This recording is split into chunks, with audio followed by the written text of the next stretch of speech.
Please rise if you're able and join us for the Pledge of Allegiance. Pledge of Allegiance. To the flag of the United States of America and to the republic for which it stands, one nation, under God, indivisible, with liberty and justice for all. Please remain standing.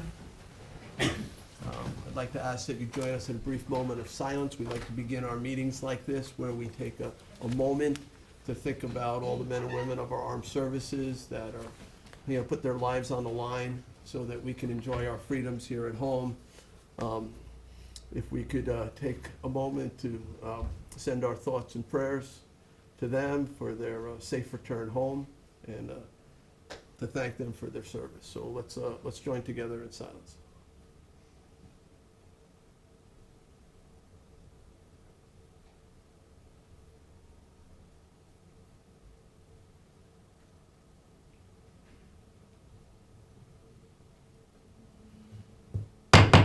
Please be seated. Madam Clerk, would you kindly call the roll?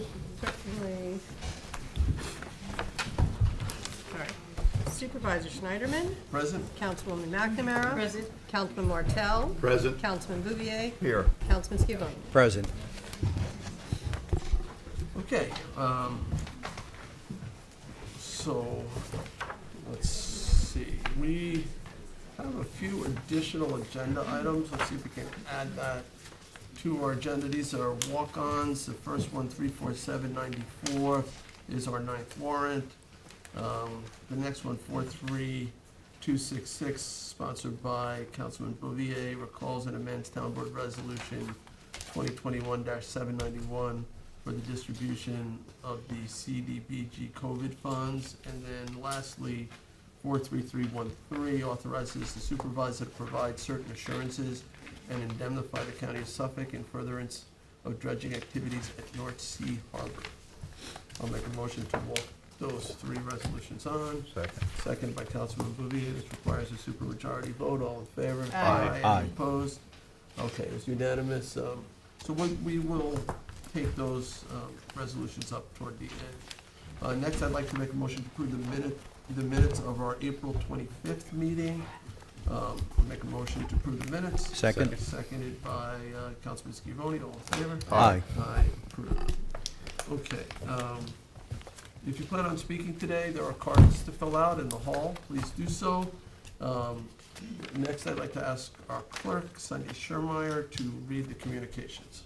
The following communications have been received in the office of the town clerk. We have received public notices from the Suffolk County Department of Economic Development and Planning regarding a notice of tentative 2023 agricultural districts enrollment period review.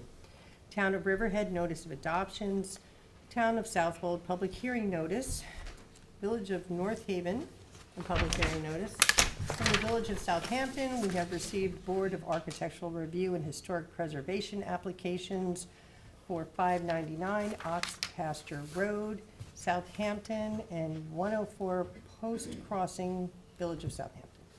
Financial disclosure statement filings have been filed from the listed individuals, and we have received New York State liquor license 30-day advance notice to local municipalities from the listed entities. We have received emails, letters, and land use applications regarding the following: additional vehicle access to Good Ground Park in Hampton Bays, Bel Air Cove, 20 Shinnecock Road, Hampton Bays, Planning Board matter of Hampton 6 Realty Corp., Hampton Bays, proposed beach driving pilot program for Triton Lane in East Quogue, proposed lithium battery storage facility in Hampton Bays, proposed skate park, Mill Road, West Hampton, review of the Hampton Bays Water District's potable drinking supply, safety at Good Ground Park in Hampton Bays. We received a planning board application for 7 Percy Avenue in West Hampton, and zoning board of appeals applications for 322 East Montauk Highway, Hampton Bays, 36 Boathouse Road, Hampton Bays, and 626 Dune Road, West Hampton. Bid and request for proposals have been received on April 26, 2023 for 2022 Ford F-350, 2022 F-250, and a second notice for a 2022 Ford F600. The following reports were filed from the Town Comptroller's Office for the April 2023 monthly financial reports, and that concludes the communications for this meeting's agenda. All right, thank you, Cindy. All right, so today we have 12 public hearings. Public hearings will be followed by public portion. During the public hearings, you can speak on the public hearing. If you want to speak on something other than what's before us at the hearings, you can do that in public portion. This is a hybrid meeting, something that really grew from the COVID pandemic, where we started allowing the public to be able to participate from remote locations. We found it's pretty convenient, less cars on the road, and it makes it less pollution too, but also it makes it easier for the public to approach their elected representatives. And so we've kept it going. So we always take comments from the audience present first, and then we go to our online viewers. All right, so we're going to start with public hearing 1. Madam Clerk, would you read the first public hearing notice? Public hearing number 1 for supplemental funding for WQIP of Round Pond Stormwater and Restoration WQIP project. Actually, before we introduce this, I neglected that Councilwoman McNamara had wanted to say something about what, public hearing 6? Public hearing number 6 for Triton Lane. You have the floor. So I understand there's people here to speak on the public hearing for Triton Lane for the beach parking. It is my intent to close that public hearing and take no further action as we look for another location that is more conducive to what we're looking to do and could facilitate more people in a safer manner. So by all means, you are willing to stay and speak on that public hearing, but I do plan on closing it, and I will not be sponsoring a resolution to put parking at that location. I know some of you have children and you have other things to do with your day, so just wanted to let you know. Thank you. Can I just ask one follow-up question? Will anyone else be proposing that they're taking that up? A fair question. I'm a no. Okay. No. We just want to make sure it's not a mistake. No, so it's not. Good question. Disagreement. One more question. Can I just leave some documentation, letters? So, yes. Right here. And so what will happen, Robin, we will open up the hearing. So, This is our recent letter. so This is our Sunday, 2016 letter. when we open up the hearing, we'll take those in as part of the record. So they'll officially be part of the record on number 6. But you can hold on to them for now, and then we'll incorporate them. If anybody else has written materials they want to submit, Petition we had signed. Do you want to take this? No, I'll leave. Thank you. okay, and then we intend to close the public hearing and take no action. Thank you. Okay. You're welcome. Okay? Thank you. Have a nice day, everyone. Thanks, you too. Thank you all for coming out this afternoon. Okay, so now we are back to public hearing number 1, and this, again, is for supplemental funding for the water quality improvement project of Round Pond Stormwater Restoration WQIP project, and Jacqueline Fenlon is here she's our CPF program manager, and she will introduce it. Good afternoon, Mr. Supervisor and Town Council members. It's really nice to see you on such a lovely day. We are here because a Round Pond water quality and stormwater restoration project, which was originally funded in 2018, definitely hit some delays, and with the pandemic also needs a cost adjustment for $260,075. So this is a project that was previously funded in 2018 with the 20% water quality funding. That allocation and funding was for $187,000 due to cost changes, as well as the additional stormwater retention and revegetation that's proposed at the end of the road. They are asking for these additional funding. Jackie, could you explain what the project entails? Sure. So this road used to go all the way down almost to the pond's edge with scoring and erosion stormwater, which would essentially go right into Round Pond. What they're doing now is they're proposing a cul-de-sac and terminus, which will allow people to turn around, and then as well as grass pavers, which allows stable access, like a kayak launch essentially down to the pond as well. And then you'll see all this green area as well will be retained with native vegetation. And all that qualifies as water quality improvements? Correct, yes, because we'll be we will be stopping the stormwater from polluting Round Pond, and it will be treated through drainage as well as rain gardens and passive native vegetation as well. And for our viewers, Round Pond is where? Round Pond is in Sag Harbor. Sorry, I don't have a bigger area, but Part of the Long Pond Greenbelt? part of the one thing. Okay. If I could chime in here, Jackie, and to further answer the supervisor's question, what currently exists there is a bulkhead that is under the jurisdiction of the Southampton Town Trustees. The bulkhead is in disrepair, and one of the reasons why this project was initiated was because of the repairs on the bulkhead would be quite expensive, so it was considered to do a shoreline restoration, wetlands restoration, and also to mitigate stormwater runoff as well. The location of this project is interjurisdictional between the Southampton Town Trustees, the Village of Sag Harbor, as well as the Town of Southampton. Middle Line Highway is the boundary line between the Village of Sag Harbor and the Town of Southampton. And removing the bulkhead has environmental benefits, right, by allowing stormwater to be filtered, right, mitigated before it enters the pond. Correct. Yeah, and I think the board had seen the report about that early on, so we're pretty aware of it. This first came to us in 2018. It has been reviewed by the Village of Sag Harbor, the Sag Harbor Harbor Committee, the trustees of the Town of Southampton.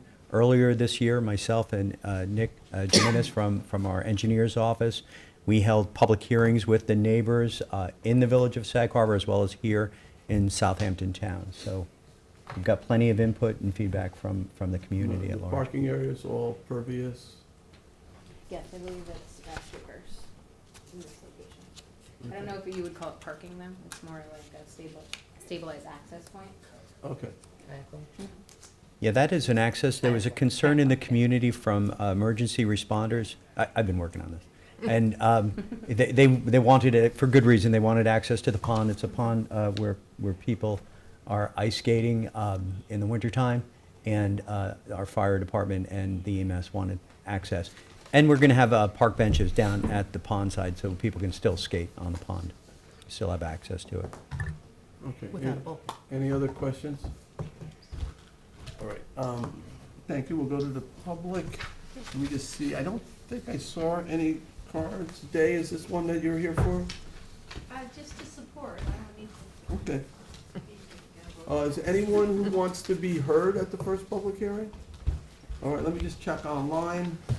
If you are watching from home or office or other remote location and you want to be heard just on public hearing 1, which is some increased funding for a water quality improvement project for Round Pond and Sag Harbor area, you need to click the raise hand icon, usually found at the bottom of your screen, and then we will bring you into our meeting. So if you're here for the first public hearing, please indicate so. Okay. And that, the reso's on for today? It is. All right, so I will make a motion to close public hearing number 1. Second? Seconded by Councilman Scavone, all in favor? Aye. Aye. All right, Madam Clerk, the second public hearing notice. Public hearing number 2, on the acquisition of land of Five Towns College located at 4 Enterprise Zone Drive, Riverside, for water quality improvement purposes. All right, thank you, Sunday, and again, Jacqueline Fenlon, our CPF program manager, will introduce this. Good afternoon. So this is the public hearing to consider the acquisition of 4 Enterprise Drive, which is right here. This is a 3.6 acre parcel of land located in Riverside, and it's 900, tax map number 900-141-1-9.7. This is with the Five Towns College as the owner, which has expressed interest in selling the property for $2 million. This is also in line with the goals and the FEIS for the Riverside. Sorry, I'm looking at the wrap. So we're looking at this for possible water quality infrastructure here with a larger goal for an STP in the approximate location. And then this might require some infrastructure or as well as buffering to the sewage treatment plant as proposed. And that $2 million price tag is supported by our appraisals. Correct. Because I know sometimes this area of property is less expensive. This is almost 4 acres, 3.6 acres. 3.6 acres, yes. And currently it's improved with the radio tower, is that correct? Yeah, so there's actually 2 radio towers, which you can somewhat make out on the aerial, as well as like a substation, which used to have an office, but it has not been used for quite some time. And will Five Towns College be removing those structures Yeah. prior to closing? Five Towns College is responsible for removing the above-grade structures and the radio towers. We are responsible for anything that's subgrade, so we did conduct an environmental assessment on this property. And this is, again, this is a water quality project. This is a water quality So can you purchase. explain why it's a water quality project? It's a water quality project because we are looking at it for the overall goal of the STP for the Riverside area. Yeah. Okay. So So- part of our program is that we try to find these properties that may be suitable in the future for small treatment plants or combined IA systems that would serve more dense neighborhoods. And then they're reviewed by our water quality board for the qualification of that, to look at whether they're worthy of that, the soil types and all that kind of thing. Obviously before an environmental study would occur, if that ever came forward, but, so they take a look at it, make a recommendation, and this one was recommended. And the properties we own around it, can you just point that out? Yeah, so we own all of these properties here, and I also believe CPF owns here as What about those other ones that are highlighted? well. These ones? Yeah. Yes. This is a town facility, this one across the street as well. And actually, The Head That's the Head yeah, Start I was building. just, That's- forgetting. yeah, what Head it Start. was. That's the bank Yeah. on the corner. But these were all proposed for part of the accomplishment of the sewage So treatment. it's an plant. assemblage of properties that will Correct. be used for sewage treatment of some sort? Correct. For the Riverside project. Okay. Yeah, and this is actually the Riverhead Central School District right here in green, which is publicly owned but not by the town. All right. Any other questions for Ms. Fenlon? And if the board is inclined, there is also a resolution on to adopt this All right, let's acquisition. see if there's anyone from the public who wishes to be heard at public hearing number 2 on the acquisition of 3.6 acres up in Riverside area from Five Towns College. I'm sorry, I just had one thing to add, that Five Towns, we wanted to thank Five Towns College because it's one of their initiatives for water quality in this area. So we just wanted to acknowledge them and thank them as well. Thank you. Okay. Yeah, we only went back. She wasn't gonna speak. Oh, okay. Does she have No hands. oh, thank you, Charles. Right, and no one in the audience either. All right, I'll make a motion to close. Second. Seconded by Councilman Martell, all in favor? Aye. Aye. Okay, public hearing 2 is closed. We move on to public hearing number 3. Madam Clerk? Public hearing number 3, to accept a deed of residual fee from Blair K. Gaza for properties to be maintained as open space located at North Sea, Suffolk County Tax Map number 900-63 for 26.1, 27.1, and 38.1. Pursuant to Southampton Town Code 244-4, obtaining a development rights certificate, and 247 General Municipal Law of the State of New York. All right, David Wilcox, our planning director, will introduce us. Good afternoon, Board and Town Supervisor. I believe maybe the town clerk passed down Oh, hold on. the aerial photograph for Here we go. Stand out. Please Hearing take number one and 3. pass them down. Okay, thank you. Thank you, Dave, for being so well prepared with your stamps. You're welcome. This is a standard, well, it's become pretty standard anyway, issuance of town development rights certificates on properties that are being deeded to the town for preservation. This application or request for development rights certificates involves 3 properties that you can see highlighted in red. The tax parcels are 900-63-4, parcels 26.1, 27.1, and 38.1. They're currently owned by Blair K. Gaza. The total acreage of those 3 parcels is 3.23 acres, and she is proposing to deed these properties to the town in return for .70413 development rights. On that aerial, you can also see all of the other town and county properties in the area that have been acquired and preserved as open space. David, can you explain how you calculate how many credits they get? Yeah, it's based on the old file map formula, which is the square footage of the property divided by the zoning. So the zoning here is CR 200.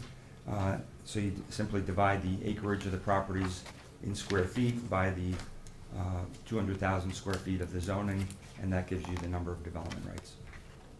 Is there any consideration for landlocked status? Well, technically, these aren't landlocked. These are properties on an happen. old file map, which have mapped roads that give them access. These roads typically aren't improved, but legally they have the rights to access these properties. Yeah. And typically, the Central Pine Barrens, same thing, they did not have a consideration for the landlocked. So it's actually, that was the one kind of benefit of somebody who had a piece in the middle of nowhere. And the Pine Barrens, they actually got some credit for that. You know. It was an incentive in a way to participate in the Right. TDAP program. Okay. So these are not Pine Barrens properties. No, but I mean, it's a similar idea. This falls entirely under our program. Right. Correct. Yep. Right. So. So we don't consider that. so s- Well, there's paper roads there. Our code also I understand. would give you rights even if you were landlocked. Right. Okay. As town attorney said, it's an incentive to get people to dedicate these properties. There are ways that people can get access to landlocked properties, and in theory, you could get building permits on landlocked properties if you go through certain processes. And generally, we're trying to preserve these properties that are out in the middle of nowhere to preclude utilities and roads being extended out into the So they have not Right. sold any development rights before on these? On these three properties, no, the development rights are fully intact, and they have submitted title certifications documenting that. So we would end up getting the fee ownership in this case, Fee title, and they would get a certificate that they could sell or transfer correct, for development elsewhere. that's correct. Okay. All right, that's, any other questions for Mr. Wilcox? All right, thank you, Dave. Thank you. All right, so this is public hearing number 3. Did anybody want to speak at public hearing number 3? I thought not. We'll go to our home audience. Charles, anybody indicating they want to be heard on this transfer of development rights? Okay. There are two. All right, I'll make a motion to close public hearing number 3. Second. Seconded by Councilman Public Bouvier, hearing all number in favor? Aye. Aye. All right, the public hearing 3 is closed. We'll move on to public hearing 4, Madam Clerk. Public hearing number 4, to consider a change of zone from R80 to agricultural conservation and to consider acceptance of an agricultural conservation district easement for property located at 50 Jobs Lane, Bridgehampton, Suffolk County Tax Map Number 900-1341-55 with corresponding amendment to the zoning map. All right, thank you. Kathleen Murray, Deputy Town Attorney, will present. Thank you, Mr. Supervisor. Good afternoon, members of the Town Board. This hearing is resultant of an application received by Foxtail Farm pursuant to Town Code Article 10.1, that is, the Agricultural Conservation District provisions, seeking a change in zone from R80 to an Agricultural Conservation District, or ACD for short. By way of background, the ACD provisions replaced the former Ag PDD tool and were implemented in order to encourage the protection of farming and the business of farming within the town by balancing the impact of regulatory mechanisms such as zoning against the farm owner's ability to maintain equity within their farm operation. Here, the applicant's parcel is currently zoned R80 and is approximately 34.7 acres located at 50 Jobs Lane in the hamlet of Bridgehampton, and there is a survey up on the wall there.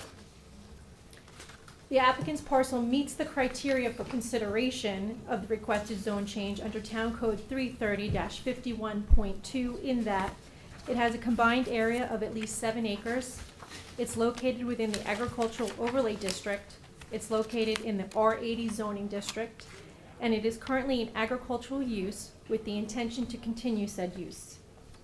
In terms of process, under the ACD, the farm owner and the town enter into an easement by which the land is limited to agricultural production for a minimum term of 10 years or until such time thereafter that the easement may be terminated.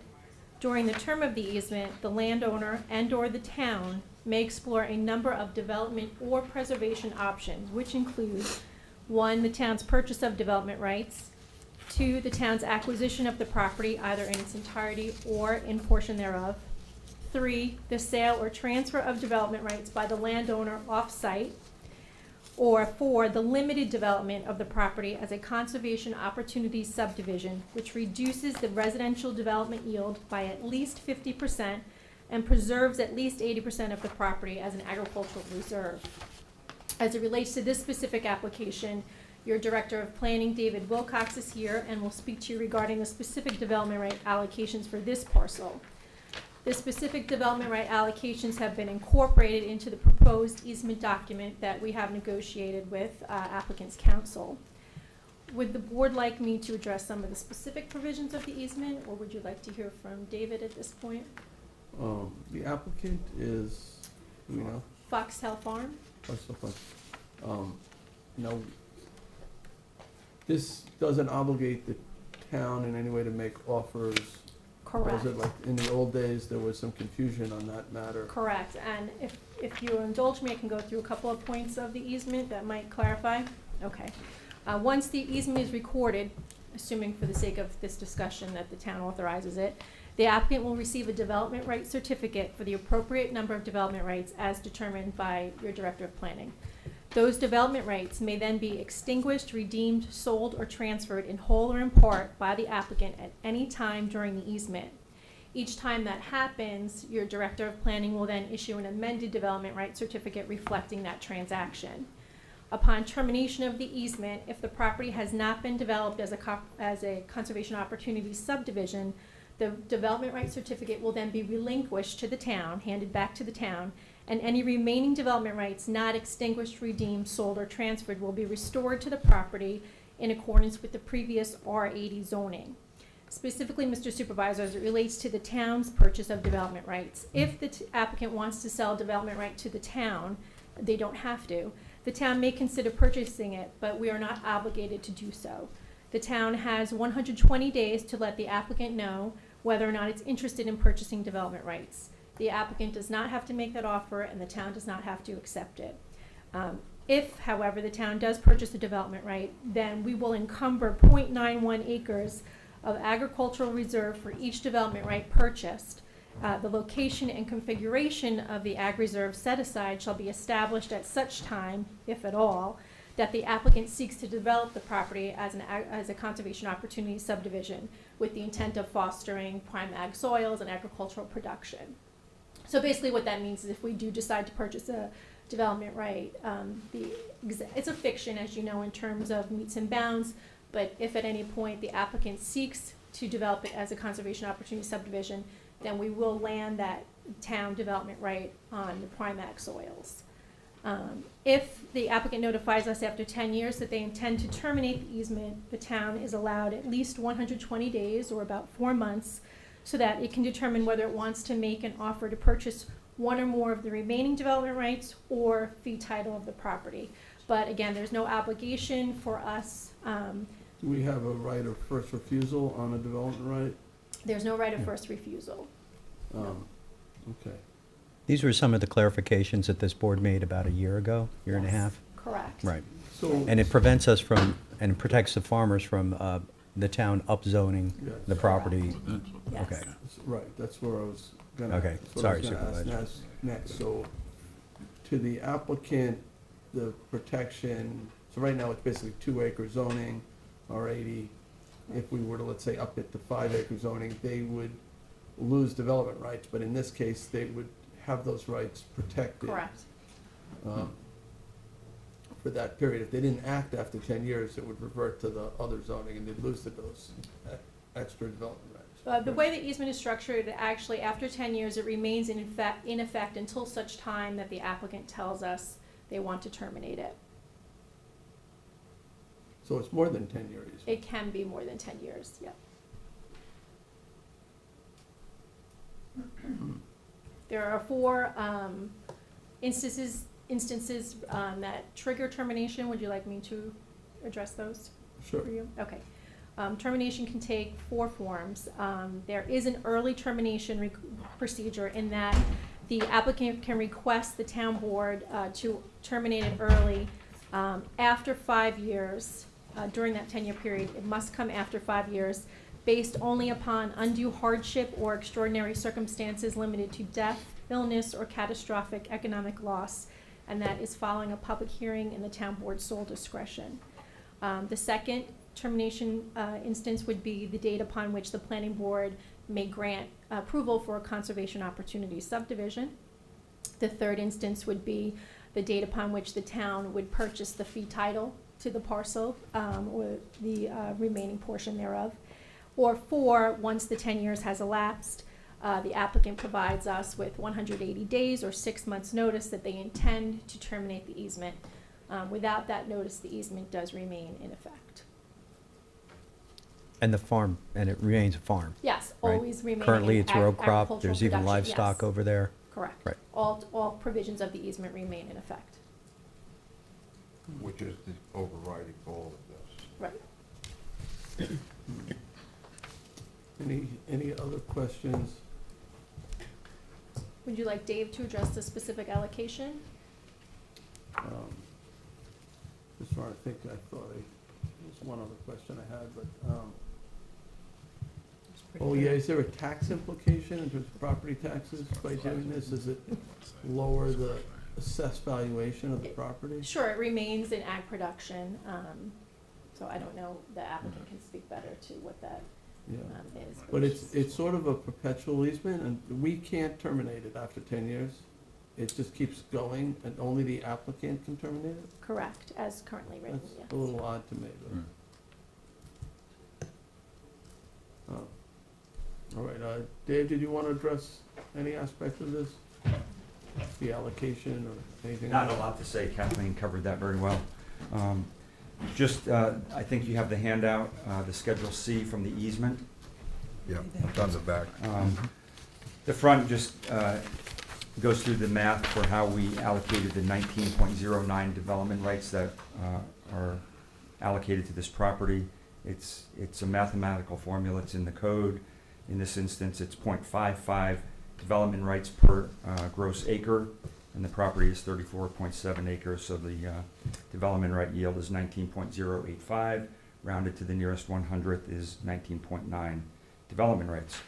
So if they were to, and that rounds down to 19 buildable lots. So if they were to, after the termination of the easement, were to decide to subdivide the property, it would have to be done as a cluster subdivision, where 50% of the property has to be preserved, and the 19 lots that the property is entitled to would be clustered onto the remaining 50%. During the term of the easement, if they decide to come to the planning board with a conservation opportunity subdivision, they would have to reduce that 19 lots by 50%, and they would have to increase the ag reserve to 80%. So in order to increase the ag reserve to 80%, they would have to extinguish extinguish one development right for every 0.91 acres of additional ag reserve to get us up to the 80%. And they can extinguish that, as Kathleen said, by having the town agree to purchase those development rights. They could sell them to third parties for transfer to other properties. That's really the two ways to extinguish the rights. Is this a property, Dave, that is used for special events at times? I would not be aware of that. And would this No, not so much, preclude- not this not one. I this don't one? think. No, No. the other property, Okay, not this one. but does this easement put additional restrictions on those types of things?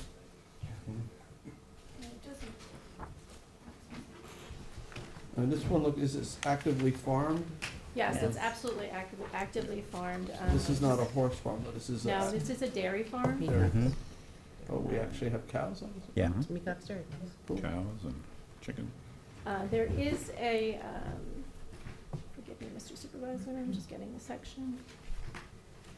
There is a Schedule B to the easement that speaks to prohibited acts. This really mimics a lot of your other agriculture, conservation easements on your other agricultural properties. And it is specific as to what can be done there. Oh, so there are some restrictions? Yes, absolutely. And there is no intention for any special events to be conducted thereon. In terms of buildings and structures, the buildings and structures that exist today are allowed. But other than that, they'd have to meet certain conditions. Does it allow for farm labor housing?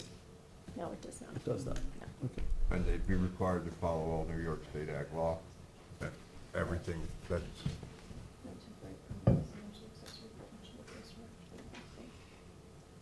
Oh, withdrawn. Withdrawn, Mr. Supervisor. It does allow for ag labor housing that is related and ancillary to the ag use and production of the property. So, under Yes. state ag law, right? Well, under our code. On our this code? easement. Some, Okay. some of these Our code easements is- Yeah, prohibited it's all better. residential.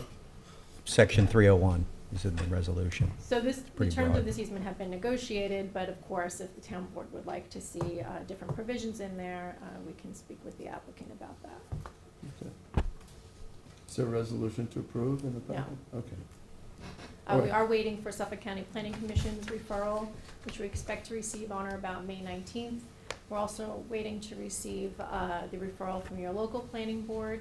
We have heard back from the Agricultural Advisory Committee, which is required under this section, and they do recommend that the town board enter into this easement. We're and not, we change don't, them. there's no dollars involved from our side. We're No, not buying absolutely this not. easement. This is, it protects the farmer by establishing today's yield Correct, in terms of, for development rights calculations. right. Okay. Giving them an opportunity to basically sell and transfer development rights to the Based town on or today's- elsewhere. Okay. Okay. This field, like I said, it is in farming. It's row crop, Oh, and absolutely. the Absolutely. the dairy portion of the farm. I think the owners are here. I mean, that's a new addition. I was happy to see that. Yeah, I mean, and I think that's the applicant has representation here, the board would. Right. know. All right. Well, and we'll when I go say to- new, like new in 5 years, new. We'll go to the public, but I think I did see somebody who wanted to speak on this. It was- Very good.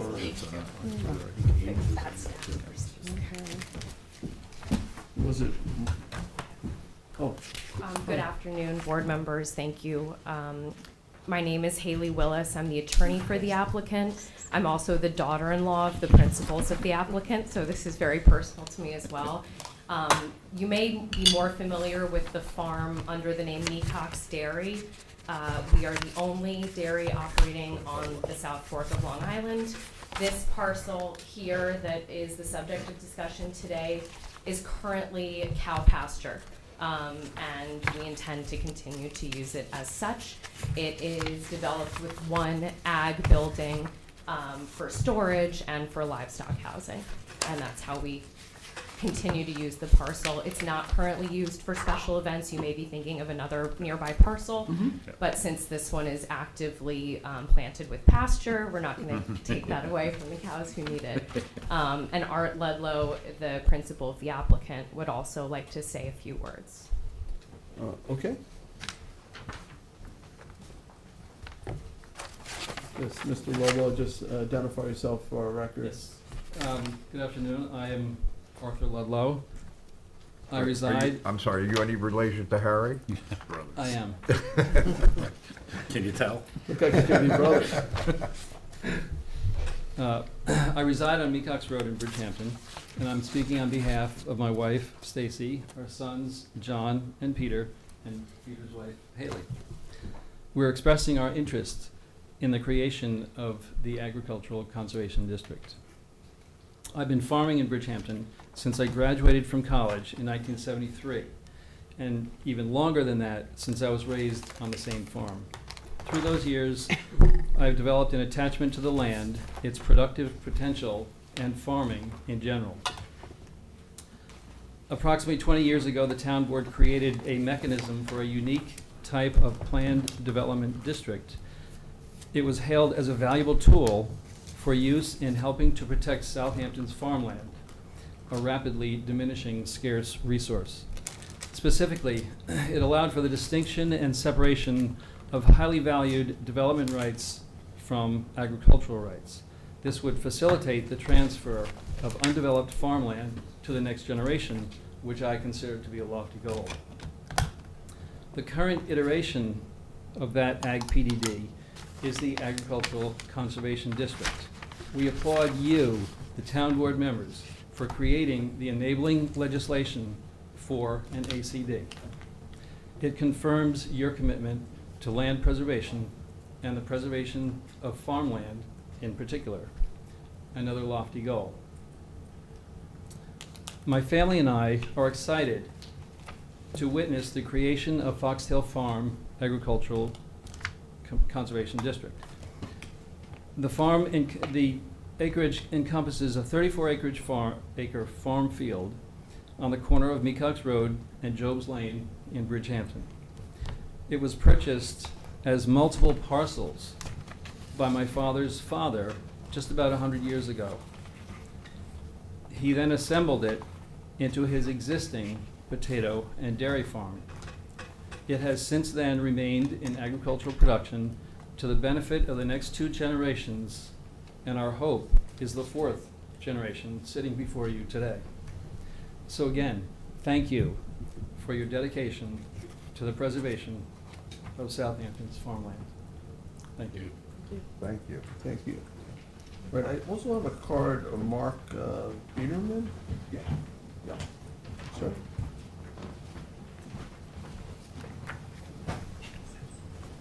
Thank you. My name is Mark Bitterman. My wife and I have lived on Job's Lane for 21 years and for 45 years total in the area, and we strongly support this easement to basically preserve the agricultural nature, the diminishing agricultural nature of the area.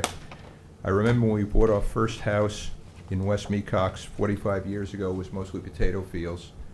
And I can tell you that on Saturday of President's Weekend in 1979, I took a 3-mile run along Mecox Road, Lower Halsey and Paul's Lane, and didn't pass a moving car. I don't think you could say that today. However, I think it is important that as people like the Ludlows have worked hard to maintain the economic viability of their agricultural land, that we support them, even though I do feel a little sad when I see the turkeys disappear right before Thanksgiving. Thank you. All right, that's the only card I have. Is there anyone else who wanted to be heard at this public hearing? All right, we'll go online. If you're watching from home or your office or another remote location, if you want to be heard at this public hearing, which is public hearing number 4. Let's see. All right, I'll make a motion to close public hearing number 4. Second. Seconded by Councilman McNamara. All Would you just allow 10-day written comment, Mr. Supervisor, so that we can receive those referrals? All right, I will Thank you. change my motion to close the public hearing, but leave the written record open for 10 days, so we can receive the referral letters from the Suffolk County Planning Commission, Planning Board? Correct. Both? Yes, please. Okay. Second. Seconded by Councilwoman McNamara, all in favor? Aye. Aye. Okay. Thank you, Captain. All right, we're gonna move on to public hearing number 5. Cindy, would you read the notice? Public hearing number 5, to consider amending Town Code, Section 330-77, to increase the permitted required rear yard lot coverage percentage. Okay, Katie Garvin, Assistant Town Attorney, will introduce us. Good afternoon. Assistant Town Attorney Katie Garvin. I'm here today to discuss with you the possibility of increasing the permitted required rear yard lot coverage for the town code. Right now, the town code currently restricts the required rear coverage to 20%. And that really means that regardless of your lot area, only 20% of your required rear yard can be covered with accessory buildings or structures, which includes things like tennis courts, swimming pools, decks, and patios over 12 inches. This limitation has been becoming an issue lately between the building department and the zoning board of appeals, because applicants are constantly coming to the zoning board and they're trying to increase their permitted required rear yard lot coverage for tennis courts, for pools where houses are kind of already existing and they're trying to work within their yards. I took a look at some of the variances that the ZBA has been granting for the past 5 years, and they have increased it as high as 43%. Typically, they try to keep it between 22 and 33%, and when it seems like the required rear yard lot coverage is going to be excessive, then the applicants talk about putting these structures within the required side yards. So then we have neighbors coming in opposition, basically saying these are too close, we want to keep the required side yards open. So that is why we have proposed this for you guys to consider. I'm trying to see what else. We did refer to the planning board. Janice can tell you what the planning board's thoughts were. We're still waiting on a referral from the Suffolk County Planning Commission, and it is a type 2 pursuant to SECRA. All right, questions for Katie? We're not changing the total lot coverage here. Correct, the We're total lot just coverage remains. allowing, we're not, instead of having them have to push these structures to front yards and side yards, they Correct. can actually put them in the backyard where they would have less impact on neighbors, Yep, typically. yep, and they'll still be compliant with all of the required setbacks. It's just keeping them in the rear yard. Okay, Janice, did you want to add anything to that? Janice Shearer or? Town Planning and Development Town Planning and Administrator. Development Thank you. Yeah. Thank you, Mr. Supervisor, members of the board. I'm just here to say that, reiterate what Katie said, and also to say that the planning board felt this was a good amendment, that it does make sense. Planning Why are board's- we restricting people to only 20% use of their rear yard? Here it's 50%, so that's more than enough protection. And when you really look at the root of the problem, why people want to go in the side yards, it has to do with the rear yard allowable areas. So it's 20% mostly in all the zones coverage. That doesn't change. But this is how much of your rear yard are you allowed to use, which is an odd standard in the first place. Usually the rear yard is just subject to a setback and that's it. Were they pushing structures to the front and side because they could do it without variances, where they'd have to get a variance to put it in the rear yard? Or did they need We variances? find the variances are to increase the 20% in the rear yard. So that's a variance in and of itself. So you know your zoning is problematic when everybody's asking for relief. Okay. And then we find there's questions about being able to put things in the side yard when it's behind the house. That interpretation and that code still remains the same. We're not changing anything about the side yards. It's supposed to be open, light and air, that's the point. But we're just noticing more and more requests to be in those side yards to avoid having to get the rear yard coverage variance.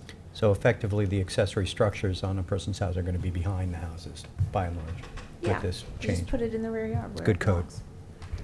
You could put it in the building envelope, but usually people want, like Mhm. that area for yard space to, your patio, your pool, that kind of thing. And then you put your shed back in the rear yard, not the side necessarily. We would rather it be in the back. If we pass this, would anything in the pipeline for the ZBA for variances automatically just That's get a good kicked back question. out? Usually it's more than one thing, I would say that. So, but yes, I would think that would then be the rule of the day.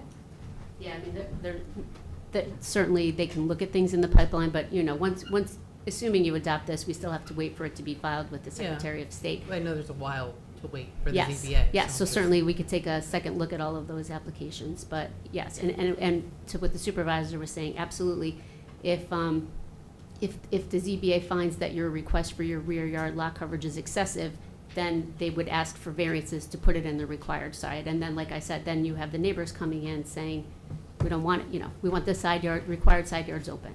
But yes, the ZBA has granted variances from the required side yards as well as the required front yard. Okay. Thank you, Katie. Yep. All right, I guess we'll go to the public. So this is public hearing number 5. I don't think I saw that on any of the cards. Let me just ask. Oh yeah, Amy, you did indicate possibly 5, 6, 8, 9, and 10. So, would you like to speak on number 5? Yes.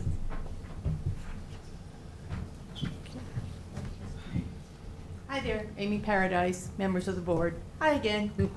On this subject, I'd love to know, why was the 20% set? I have a feeling it had to do with we wanted more yard and less stuff. And now we're giving in to all the popular demands for stuff. I doubt you're going to do, you'll probably do it. I read the zoning board of appeal things, and they're crazy. And what I'd like to know is why the board doesn't sit down, go over the regulations, and decide what is a variance. To my mind, a variance is like plus or minus 5 feet. It's not 20%, 30%, you know. I've seen 60 feet. They're using this device to get what they want, to get around regulations that we're supposed to protect our land. And we need to pay a lot more attention to it. I mean, I saw one where they were filling in swampland again, and they're always bringing in, you know, the pool and getting variances to put it closer to the water. Pools are a waste of space to begin with. They're only used 3 months out of the year. I wrote you some about this.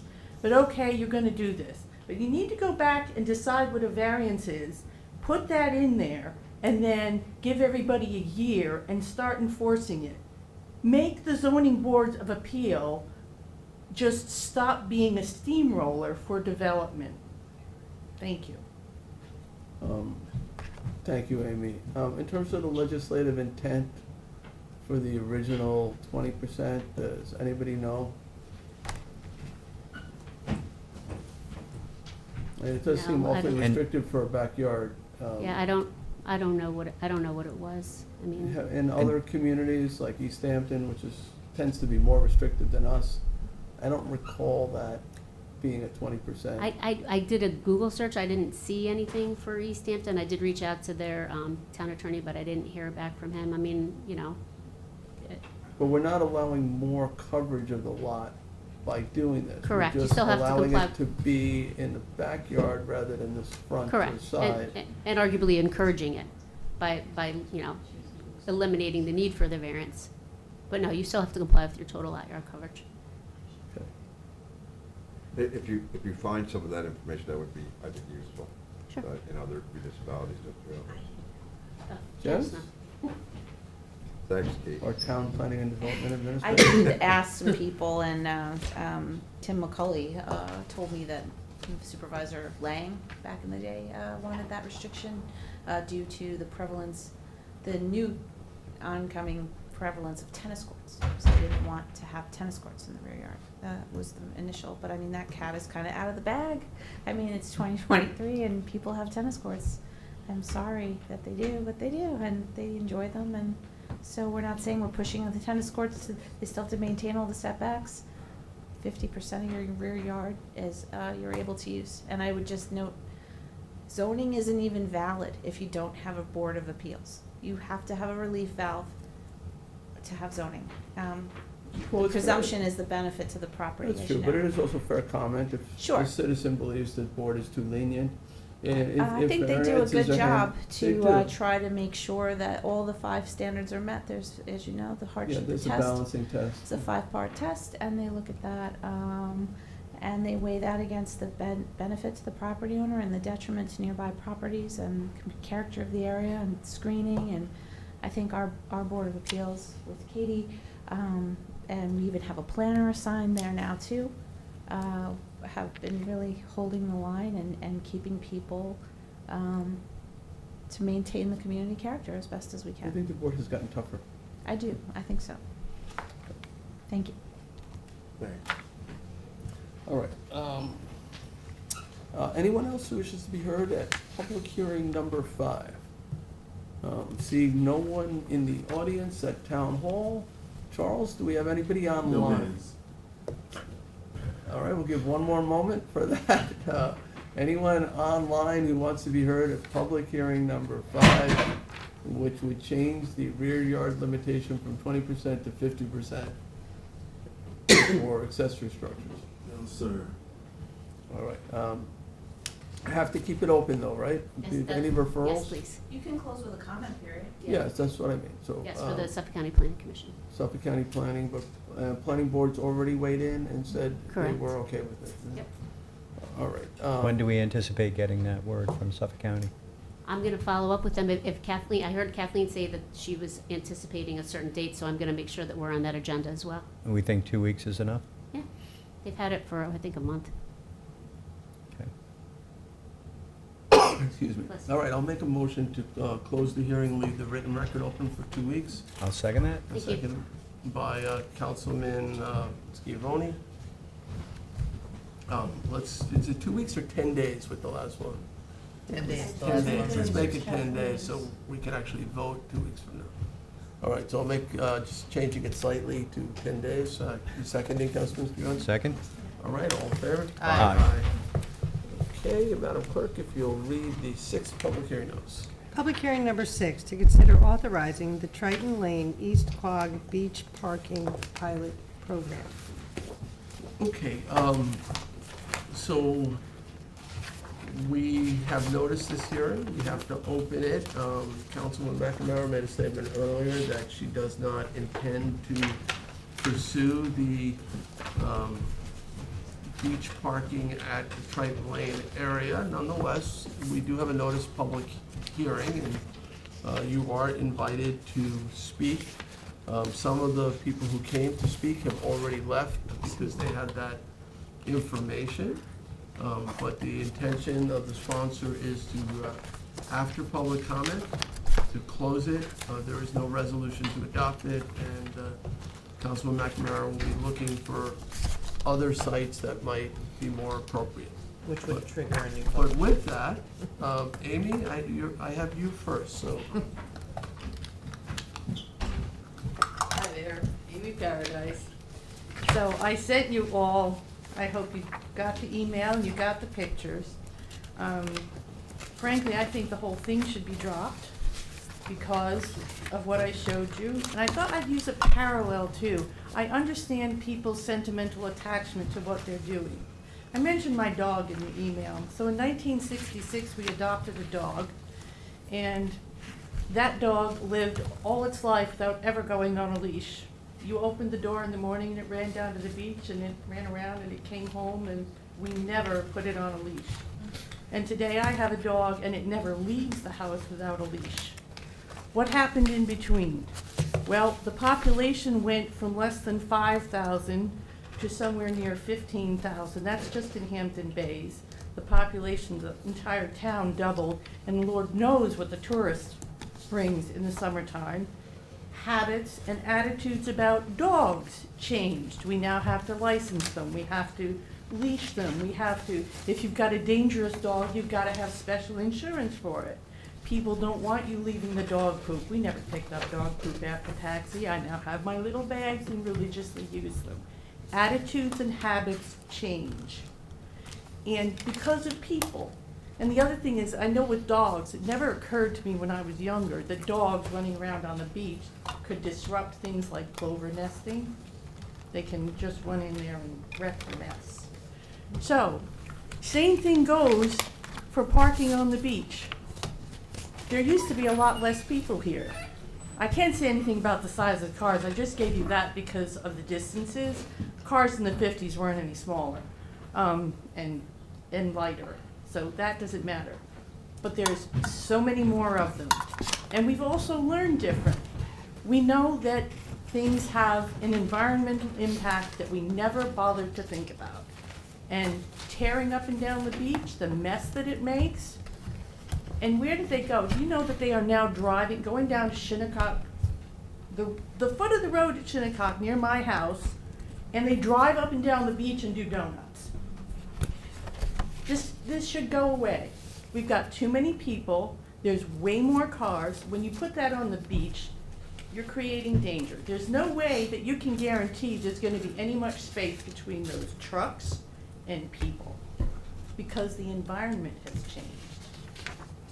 So, in my mind, the whole thing should be stopped. Things have changed. Sometimes we have to give up things that we love. All right, thank you, Amy.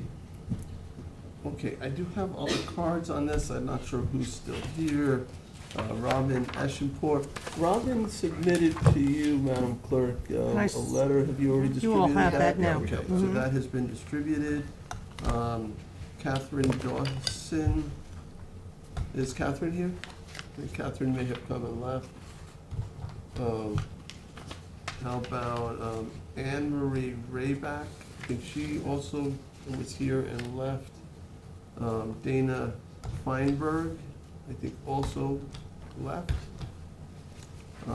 Anne Algieri, Anne is here.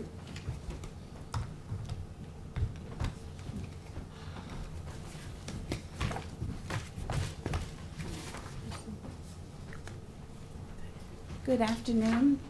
I knew before I came here that, Cindy, you were withdrawing your resolution, but I wanted to thank you. I met the mothers as they were leaving, and you made their day. You know, as you know from the last meeting, they were very concerned about the safety. It is a swimming beach. There's a lifeguard there. It's a family beach. So I just wanted to thank you. I know that you're going to look for another spot. It's going to be very difficult because besides safety, we do have environmental reasons. Many of the people objected to those. And also we have a stretch of the beach that is still pristine. And as the beaches have disappeared, just along with the woodlands, along with our farmlands, that has become very, very special to preserve. But I want to commend you. I'm not always criticizing the town board members, so I want to just thank you. Thank you, Anne. Okay, and Dave Dayton was here for public hearing one. Okay. So that's it for cards. Is there anyone else who didn't fill out a card who wanted to be heard at public hearing number 6? All right, we go online. Charles, do we have anybody indicating they wish to be heard at public hearing 6 on the Triton Lane beach parking proposal? Yes, Gail Lombardi.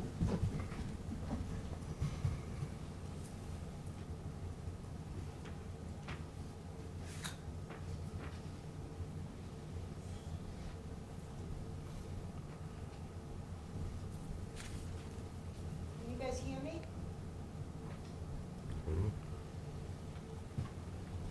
Are you guys able to hear me? Yeah. Yes. Yes, we Okay, can. sorry, it's my assistive devices, it's odd world for me. I just want to reiterate what Amy and Ann said. You know, my partner and I walked that beach from Concord to Hot Dog Beach, or the other beach pavilion. As you know, I'm visually impaired. It's my few guilty pleasures in still living in the town of Southampton and Hampton Bays. And it is not safe when there are cars, vehicles on that beach. Just like it's not safe when there's loose walls on that beach. In the test pilot, I think you were limiting it to like 40 cars and certain footage. Seriously, I don't know how you expected to police that. You don't abide by the rules we have on our books now. You don't enforce many of those rules in general. So, you know, I appreciate whoever, Cindy, I was unaware that you had put forth that. Being an East Quad resident, I'm kind of surprised. And I beg you for taking it off, but the town really needs to, you know, Ann's comments, all the comments you probably gathered from the last public hearing. There is safety and environment and all those issues. So I appreciate if you consider leaving the Hampton Bays beaches. It's one of the few guilty pleasures we all have left. Please try to protect that. Thank you very much. All right, thank you, Gail. All right, Charles, That's it. anyone else? That's it? Yeah. Okay, so Cindy, you want to close this? Close it, right? please. So, all right, I'll make a motion to close the public hearing. Second. Seconded by Councilwoman McNamara, all in favor? Aye. Aye. Okay. 6 is closed, we'll move on to number 7. Madam Clerk? Public hearing number 7, to consider amending Town Code, Chapter 270-9, to add requirement to publish rental registration number. All Thank you. Sean Cambridge, Assistant Town Attorney, will introduce this. Thank you, Mr. Supervisor. Good afternoon, Mr. Supervisor, members of the town board. This is a local law that would require, if passed, owners of rental properties advertising to include their application number or rental permit number. So once you apply for a rental permit at the Division of Code Enforcement and Public Safety, your application is assigned a number. This local law is saying you can use that number to advertise. You do actually need the rental permit in hand before you commence a rental period, but you can advertise with that application number that's assigned. Once you receive a rental permit, you would be obligated to update that number to your rental permit number. Sure, this may be an extra burden on somebody renting their property, but this is all about public safety. This is about transparency. What that number signifies on an advertisement for a rental property is that this property has been inspected.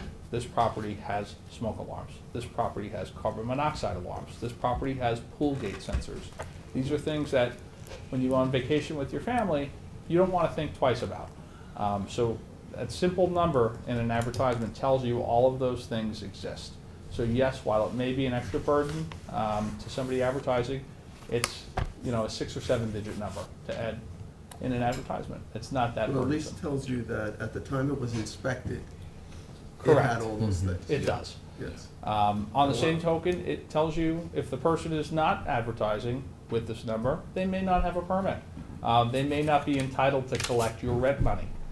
So that's very important to know as well. If you end up in a landlord-tenant matter in justice court and your landlord doesn't have a rental permit, they're not entitled to your rent.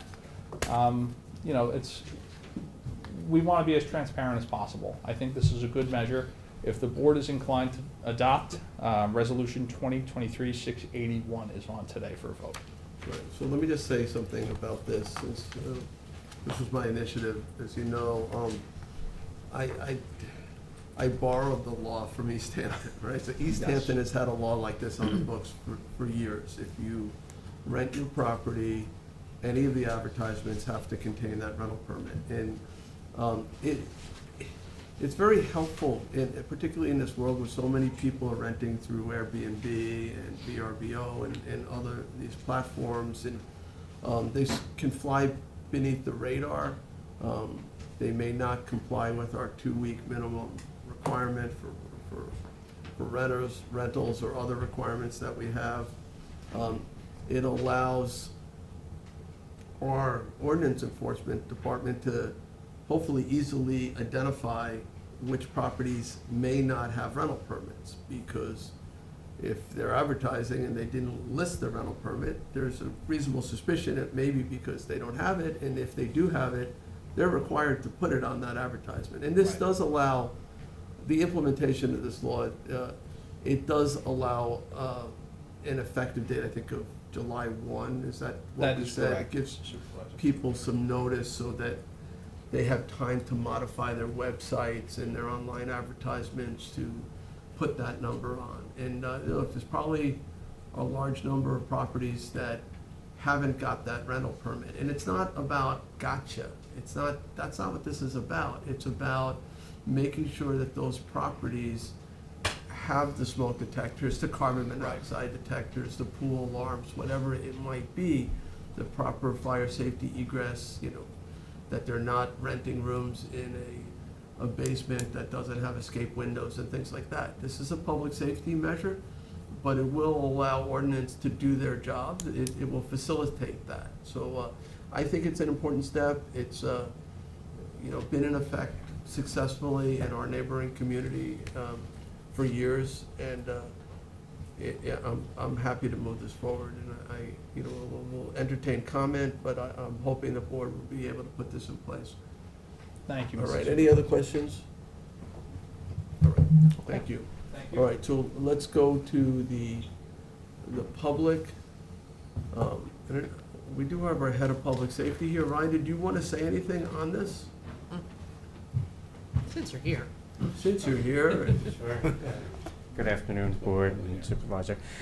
Sean actually covered it quite well, Ryan but Murphy, you... you're head of public yeah, safety. Ryan Murphy, Town Code Compliance and Emergency Management Administrator. The actual title. Come up with an acronym. I was trying to beat Janice in the title category, right? Yeah, I think really everything that's been stated so far captures this quite well. It first and foremost, our entire rental permitting program is really about safety. And although things can happen in a house after that inspection has occurred, at least we have established some sort of a baseline with any property that has received a rental permit in the town of Southampton, that at that time, whether inspected by our staff or a licensed architect, engineer, or licensed home inspector, a baseline safety check was done on that property. So that's really the goal of the rental permitting program, is to ensure that any visitors to our community, any long-term residents that are renting, are in safe conditions to the best of our knowledge.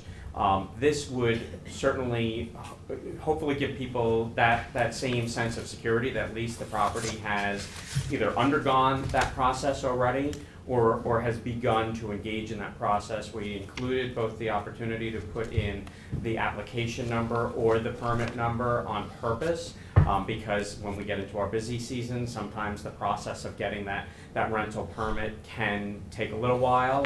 When we start to get hit in a single month with 200 different permit applications, that can take a little while. So we wanted to account for the fact that people have followed the rules, have filed their application, and are in the pipeline to achieve that rental permit, hopefully, and not restrict them from necessarily being able to advertise in the meantime on account of perhaps a slower process on our part because of an inundation of applications. The other part where this is really going to save us time and energy and money, in the sense of the amount of time that's spent on staffing, is when we have our staff currently looking for properties that are being rented without the benefit of a permit in the town. They're looking at different websites, a lot of different platforms that have been mentioned that are utilized for conducting rentals. And most of the time, if anybody's ever familiar with them, most of the time the address of the property is not listed on there. So it becomes this kind of matching game with images of the property, where it says it roughly is on a map, and then our people having to kind of go out and find the property that matches with those images. Having an application number or a permit number on the listing should save us a lot of time in trying to more successfully identify A, which property is compliant, which one isn't, if they either have the number or don't, but B, once we see that number, if they're advertising that this is a 9-bedroom house, but we've got an application or permit that it's a 5-bedroom house, these are things that we're going to be more easily able to identify without having to put as much effort and energy and time into that searching aspect of it to try and come up with that. So it's really helpful to us there, and it'll let us direct our efforts more into better areas, as opposed to all that time trying to research and find the property. All right, thank you, Ron. And Sean, somebody who violates this, they, I guess the fees are on our violation fee schedule, right? Right, so we've added this as a ground to add an in-violation fee. That's an administrative fee. We've done that because, this frankly would be a hearsay charge in justice court. It's an out-of-court statement for the truth of the matter asserted. It's not enough to sustain a criminal charge.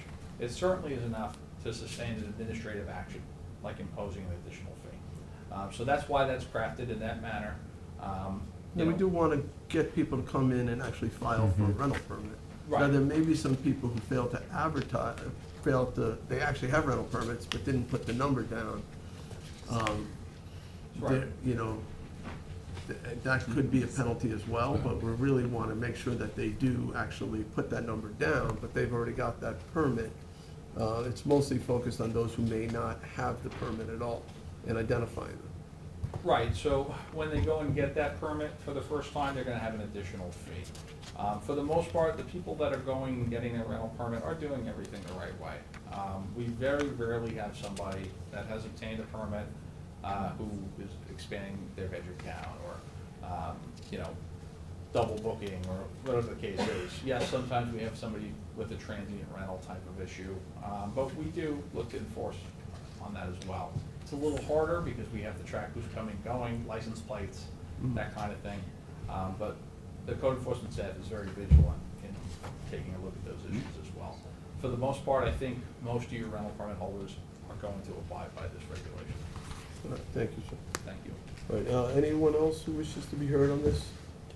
All right, we'll go to our online audience.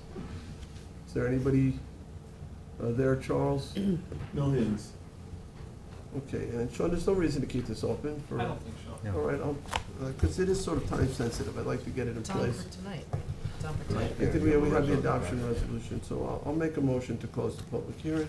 Second. Seconded by Councilman Scrivoni, all in favor? Aye. Aye. Okay, we'll move on to the 7th public hearing notice. 8. I'm sorry, the 8th public hearing notice. Scared me for a moment. Public hearing number 8, to consider a local law amending Chapter 244, Transfer of Development Rights Certificate Program to acknowledge the inclusion of sanitary flow credits. All right, David Wilcox, our planning director, will introduce us. Good afternoon again. This hearing is also in conjunction with 9 and 10. If you recall, the town Would has... it be helpful to read all 3 hearing notices? Jim, would that be all right? We could do them all as one? Yes, I can. All right. 9 and 10 as well. 9 and 10 as well. Public hearing number 9, to consider a local law amending Chapter 330-7, acknowledging transfer of sanitary flow credits. Public hearing number 10, to consider a local law amending Chapter 330-9, density incentive provision to acknowledge the inclusion of sanitary flow credits. All right, and again, Mr. Wilcox, so you'll be addressing all 3? Yes. Simultaneously? If you recall, we had this on for a hearing about a month ago. We adjourned it pending receipt of comments from the Suffolk County Suffolk County Department of Health Services. We're actually doing these amendments in order to get recognition of our TDR program from the Health Department. We hadn't had the chance to review those comments. We've begun to do that, and we still need to get back to the Health Department regarding what our solution is to their questions. So we would ask that this hearing, these 3 hearings, be adjourned further. To be conservative, let's say a month. Okay, well, we have people who wish to be heard, so, but let me just take a look. Sunday, when's we have 30 days. a meeting roughly a month? We from have now? June 13th. May 23rd is the nighttime 6 PM meeting, then there's June 13th. June 13th meeting is fine. Okay, when we get there, so. All right, thank you, Mr. Wilcox. Thanks, Dave. Amy, you had indicated you might want to speak on this? Question mark. I'm fine with waiting on that. Okay, that's fine. All right, we'll go to our online, oh, anybody else who's here? Okay, online, anybody indicating that they wish to be heard at number 8, 9, or 10? No, sir. All right, so I will make a motion to adjourn the public hearing till June 13th. You say June 13th? 13th or 15th, Sunday? I have 13th. 13th. I'll second it. Seconded It's by the 13th. 1 Seconded by PM. Councilman Bouvier. All in favor? Aye. Aye. Okay. You need to do each one individually, so you just adjourn public All hearing right, number so, 8. All right, so that was on number 8. On number 9, same motion, same Same second, second. same vote. Aye. Aye. And number 10, same motion, same second, all in favor? Aye. Aye. Thank you. Okay.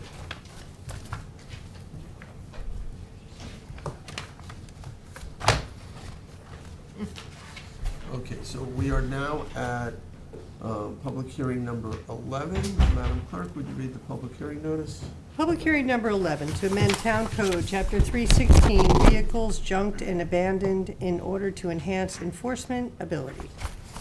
Okay, and our Assistant Town Attorney, Sean Cambridge, will introduce Mr. us. Supervisor.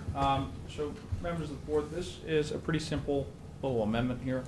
We're looking to further expand the category of vehicles that can be included as a junk vehicle. We've had, frankly, a pervasive issue with boat hulls and pieces of boats that are just kind of left abandoned. So we wanted to include them in this section, as well as campers. That's been quite an issue. We've had issues in justice court with our code enforcement staff. People will have these old campers, and frankly, they become home to rodents and all sorts of animals. And so we are tying the junk vehicle in this local law. That would be a vehicle without a registration, plates. These are things that are required by state DMV anyways. It's just a way that we can further enforce and remove some of these junk vehicles from properties. On the same token, we've added the title of ordinance enforcement officer and fire marshal. Previously, we just had the building inspector. The building inspector is usually not the one coming across these junk vehicles. In most cases, it is a fire marshal or ordinance enforcement officer. So we just wanted to expand that reach as well. And this is my initiative, so I just wanted to make note too that it does go now, the hearing is before the Public Safety Commission instead of just the building inspector. Right, so there's a full process and an appeal process.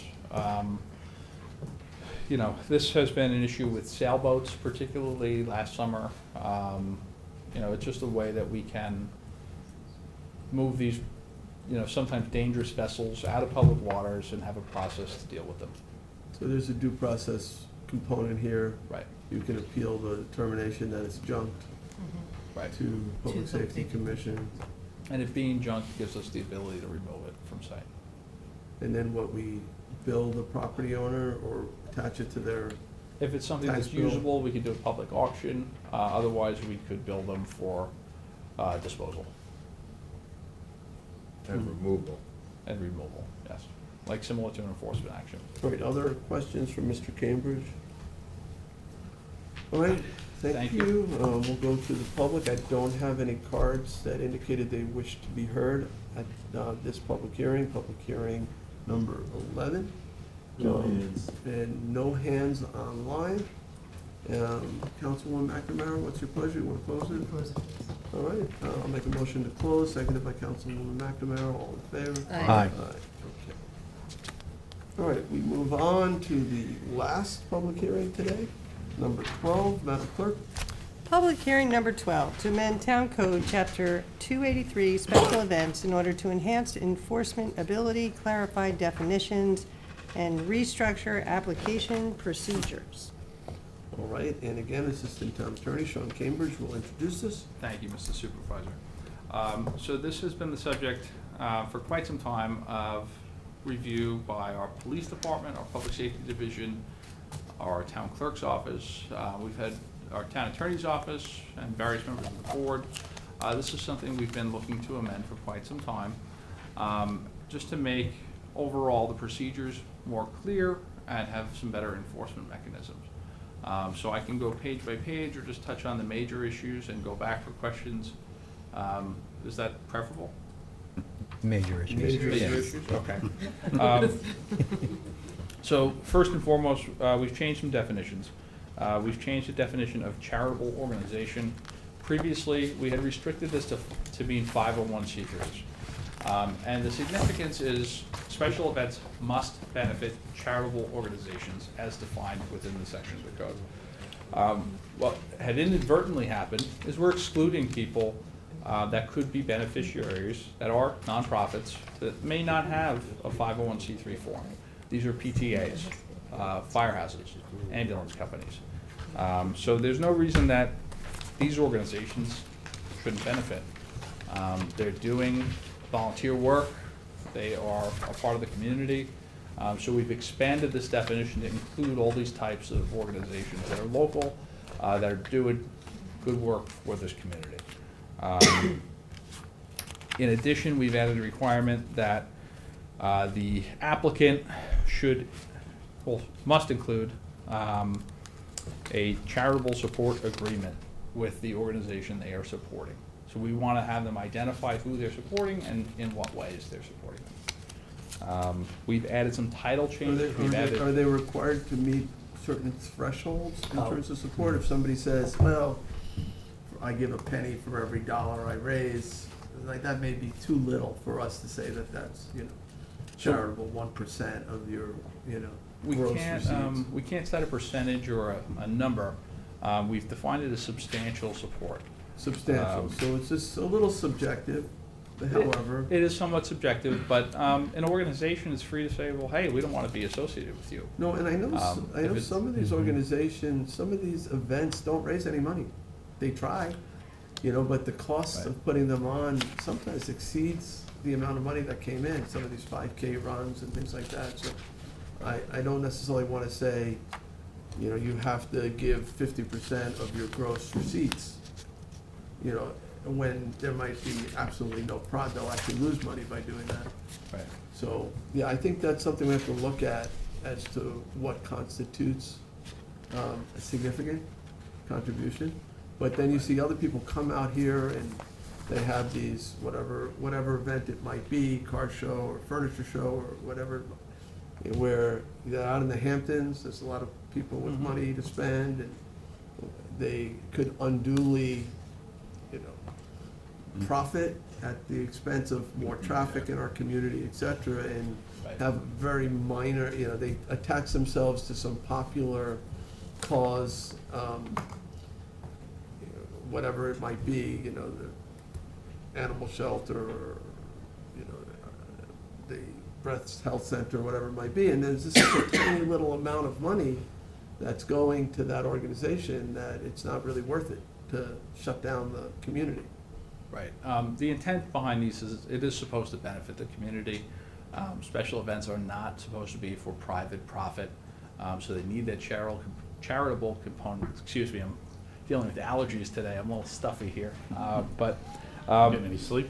not. Yeah, I think the not much. community in general will accept the disturbance if the cause is actually a good cause that they believe in, and Right. they're actually receiving a significant amount of money. So, I mean, no definition is going to be perfect, but this is a step better.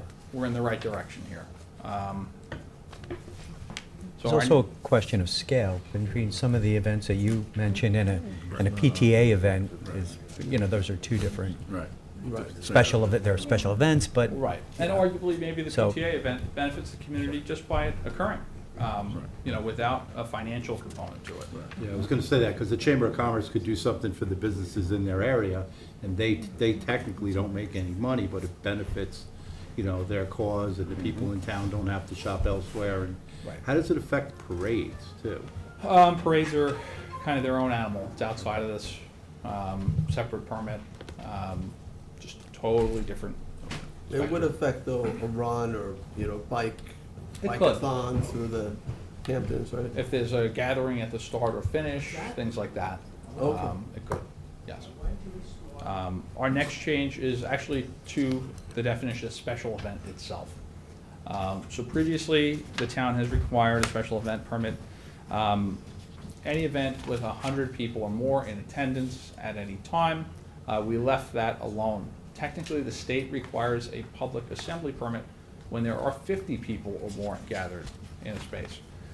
So we didn't want to reduce the amount based on our past practice here, but we have expanded this in a creative way. Collectively, we came up with this language that a public assembly permit for a site can be the controlling instrument to set occupancy. So for example, say you have a church with a public assembly with a 400-person occupancy. You're going to have some kind of a performance in that church that's not related to anything they do in the church. It could be a musical event, a play, something like that. So long as they're within their numbers for the public assembly permit, under 400 people, that would not qualify as a special event. The intent there is they already have the proper parking, they already have the proper egress, they already have the proper, everything for that building already matches the occupancy. Say that church wants to have a rock concert in the parking lot with 6,000 people. That's still a special event. Yeah. So it draws the line in the sand where there's a reasonable accommodation for properties that are set up to handle that number of people already without going over that limit. So that was the intent here. Yes, some of these events will require special event permits. It's not a pass just because you have a building that holds 400 people. If you're gonna have a fire juggler, you know, that's a special event if you are a library. It needs to be tied to your public assembly permit, your C of O, or your site plan that says your use for the building. So we've clarified that quite a bit. Any questions on that? Just the, so let's just say it is a church and they have a rock concert on the 1st of July. Can they do that every weekend, or how, No, they'd have to apply for special event permits. each time? Each But time. can they do that? They could apply for a permit, sure. Okay, we don't have a limit? We do have, I believe, 12 events a year. Right. But if they do it If it's, within the church. depending on the zoning of the property. That If they it's- can- if it's in residential property, we have a limit of 3. If it's commercial property, not necessarily. And Sean, what was the purpose to restrict the number of special events that can be held on a property with special covenants or restrictions? Well, we didn't get there yet. Oh, okay, that's not in your. That is in here. One of your It's major. just a different Okay, all right. point, if I may Okay. reserve it. No, that's fine. I wasn't sure if it was major or minor where. Yep, that's Okay. definitely major. All right, I'll keep going onward here. But we took out the specific requirement that it had to be, special events only were outdoor events. We're taking that out. That's correct as well. So there was a little bit of a gray area here. State code considers tents indoor events, so people were like, I'm having an outdoor event. Yeah. Why am I being told I need a permit? Yeah, And our code staff saying, well, you're indoor, you're in a Right. tent. If The you state have a defines this as an indoor structure. Half-mile tent, it's all indoors, pretty much. Right, so we've eliminated that question altogether. Indoor, outdoor, whatever it is, it still needs a permit. That was a big point of contention. We made that much more clear in this draft. All right, we have some title updates. Again, we've added Ryan's title. We've added a requirement that applications received less than 90 days prior to the proposed date may be subject to denial or late fees. So we have that 90-day requirement. That was already there. I That's believe. most of the change, right, is the title change? Most of them are title changes, Right. correct. On the 9th of applications received less than 90 days prior to the date, and may be subject to denial, but those that are received more than 90 days are also subject to denial. They could be, yes. So I just don't want somebody to read that thinking that, oh, as long as they get it done prior to, Right, prior still has to hit all the with more than requirements. 90 days, that they are somehow going to be approved. They still have to meet with our standards. Right. Okay. If you're fine with that language, I just, It gives the emergency management administrator more deference to approve or not approve something within the 90 days. right, so You know, it may based on even public meet our, safety. it may meet our standards, but still be denied added because we just don't have adequate Yeah. time. Right. Just to tag in on this, it's really no change to the code. The 90-day requirement, the possibility of either denial or late fees beyond the 90, that maintains the exact same thing. What we actually added was we codified the capability to potentially waive some of the late fees associated with the beyond 90, which was a practice but wasn't previously codified, in the event that somebody demonstrated some sort of a hardship, or we were dealing with like a truly, because we certainly, as it's already been articulated, deal with applicants that are more and less charitable than others. We've always taken some of that stuff into consideration. So the language and the 90-day and everything, that remains consistent with the code as it previously existed. Right, so we've added that to add that ability to waive some of those fees. And just to be clear, in case anybody's worried, on denials, I think we've had like 2 in the last 3 years, that's it. We don't deny a lot of events if we can make these things work, and normally the denial is related to an inability of us to be able to provide adequate public safety support for whatever that event is. It's normally not anything other than that. If we're being overwhelmed on that day with too many different things, and there's an issue with us being able to provide police, fire, EMS, any other type of support that would be necessary for it, that would be the most standout item that we would utilize to support a denial. That's a nice segue into our next change. So we've changed the title from town clerk to Fire Marshal, Chief of Police, or Ryan's title, for denial purposes and revocations. Because realistically, each of those three agencies is dealing with a component of a special event application. So that gives the agency reviewing that particular component of the application the ability to kind of tap the brakes and pull this event back, tell them, you know, hey, you're suspended until you do X, Y, and Z. So we built that control in. We've also built in the control that the applicant must submit copies of site plans, parking plans, fire evacuation plans.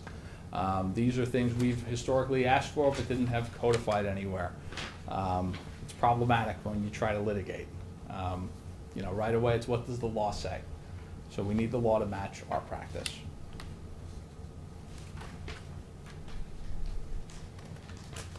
Okay, title changes for several more pages. And which page are you, which section? We are When getting you- through,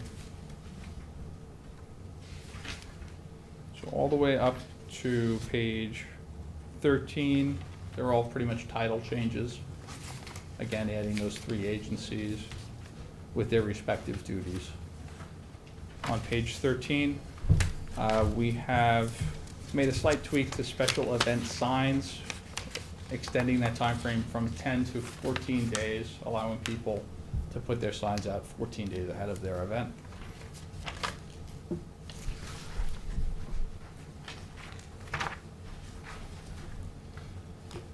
And then lastly, we get towards the end of this, we have restructured the fines and surcharges on page 16.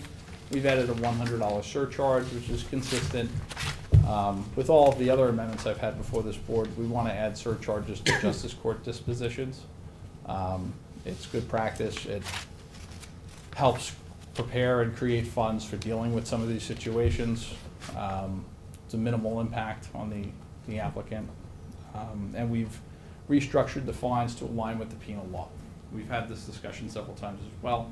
A violation level offense in the penal law is defined by a $1,000 fine maximum limit, a misdemeanor $3,000, so on and so forth. So we've made our fines align with New York State penal law. Our last major and substantial change is going to be on page 17. And this is where, Councilman Bouvier, we get into properties with covenants and restrictions and properties where development rights have been purchased. And this is significant because we didn't have anything on the books prior to this. Again, like I said earlier, no draft is perfect, but this is a step towards better. So with covenants and restrictions, we've come up with this requirement that we need a notarized consent of all parties with a legal interest in those covenants and restrictions. So say this is a subdivision map that says this parcel can't be used for X, Y, and Z. We want every stakeholder to sign off that they were okay with the property being used for that purpose of the event. With the development rights that have been purchased, the town has paid somebody consideration not to develop their property. So we've set a monetary amount here. Events having under 1,000 people would have an additional $2,500 fee added to the administration fee of their permit. Events having 1,001 or more people would have an extra $5,000 added to their event. This way the town is receiving a benefit for that development right that has been purchased as an offset. Again, it's not perfect, but it is a way to mitigate that impact. In both instances, we have limited those types of properties to 3 events per year. And that money goes into a dedicated account for blight mitigation? It could, we had put it on blight mitigation because that generally is the fund that is used to remediate and address these types of situations. And we also have, Ryan, if you'd like to add a little more, as well as Sergeant John Hamill here today. All right. There's a lot to digest here. All right, some questions for any other questions for Sean? Yeah, one more question, and I'm not sure of our process, but we have someone that's putting on a special event and raising money, and How do we verify what the overheads are against the actuals? Do we review, they submit that, is it by affidavit, or how does that work? They are going to have to submit that by affidavit. So we're not auditing them, but we are taking their representation. It's a sworn statement. It's punishable by perjury if they're lying. All right, thank you. You're welcome. So is that a follow-up letter after the event to say that I donated such and such, or how do you do that? In most instances, yes. Cancel check receipts. Because normally if you do it year over affidavits. year, you do that in advance. You say, this is what we gave last year. And so now you'll have to do something after an event also. Right. Okay.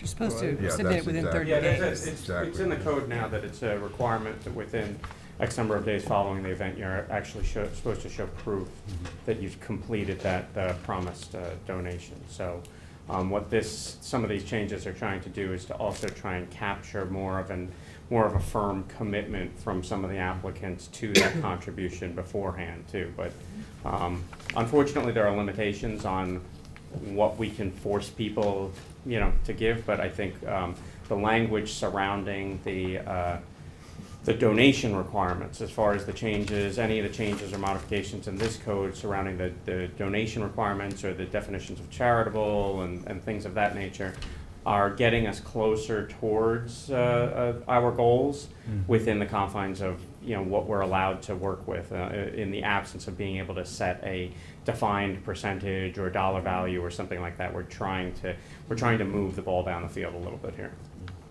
And I think it's great because sometimes these come in, these fundraisers, you never hear from them again. You don't know if they actually gave to anybody.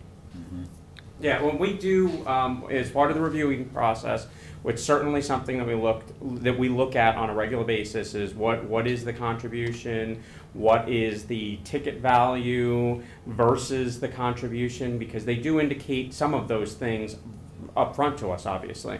If they tell us that, the cheapest price ticket for the event is $1,000, but they're giving, $500 to XYZ local charity, and they intend on having, no more than 200 people present, well, if the cheapest ticket's $1,000 and the most expensive one is $20,000, and they're gonna have 200 people there, and they're leaving $500 behind in our community, gonna have to do a little bit better on that application. But could I- why, Let me interject into that, because I think this is important. It's easy, and I'm not saying everybody's doing it, but it's easy to inflate your overheads in order to say how much money you have available to give to charity, Right, right? And we don't really have a way of checking. right. Well, we attempted to regulate this a little bit by adding the charitable organization support agreement. In theory, a charity or community organization that would benefit can foil these. And they can say, hey, we don't want to be involved and listed as your charity because you lowballed us on your support agreement. It's a document that would be subject to FOIL, that all the local charities would be certainly aware of. I think it can help to add that layer of transparency to see, what's the going rate for a donation? May I just ask, are you talking about this in the context of the properties that have easements on them, or are you talking about this in general? Because there's two different things going on in this conversation right now. One's related to properties that have easements and imposing a specific fee on them Right, according to those- their attendance. But that has nothing to do with the other conversation of charitable organizations and how much they actually take in or not. In the That's- past, No, we no, it always, doesn't. It got within 30 conflated. days, Rick, Yeah. just so you know, they had to submit to us canceled checks for all of the donations that they represented in their applications. Otherwise, they weren't eligible to apply again until those things were received. So, we assured that at least but for many years, we were always told by the legal department that we were not allowed to specify how much the donation was going to be. I would often encourage, when it was quite low, that it would be at least the value of one ticket for attendance, but there was no way to enforce that. We couldn't, I had some people that would leave $50, and I would be standing there, there was not much we could do about that. So I don't know what's changed in that regard, because for the last 15 years, our hands were tied. And we constantly went back to the attorney's office and had these conversations, but you can't verify the revenues. You can't verify their tax returns. You know, we can't get into those depths to know that they're contributing what percentage.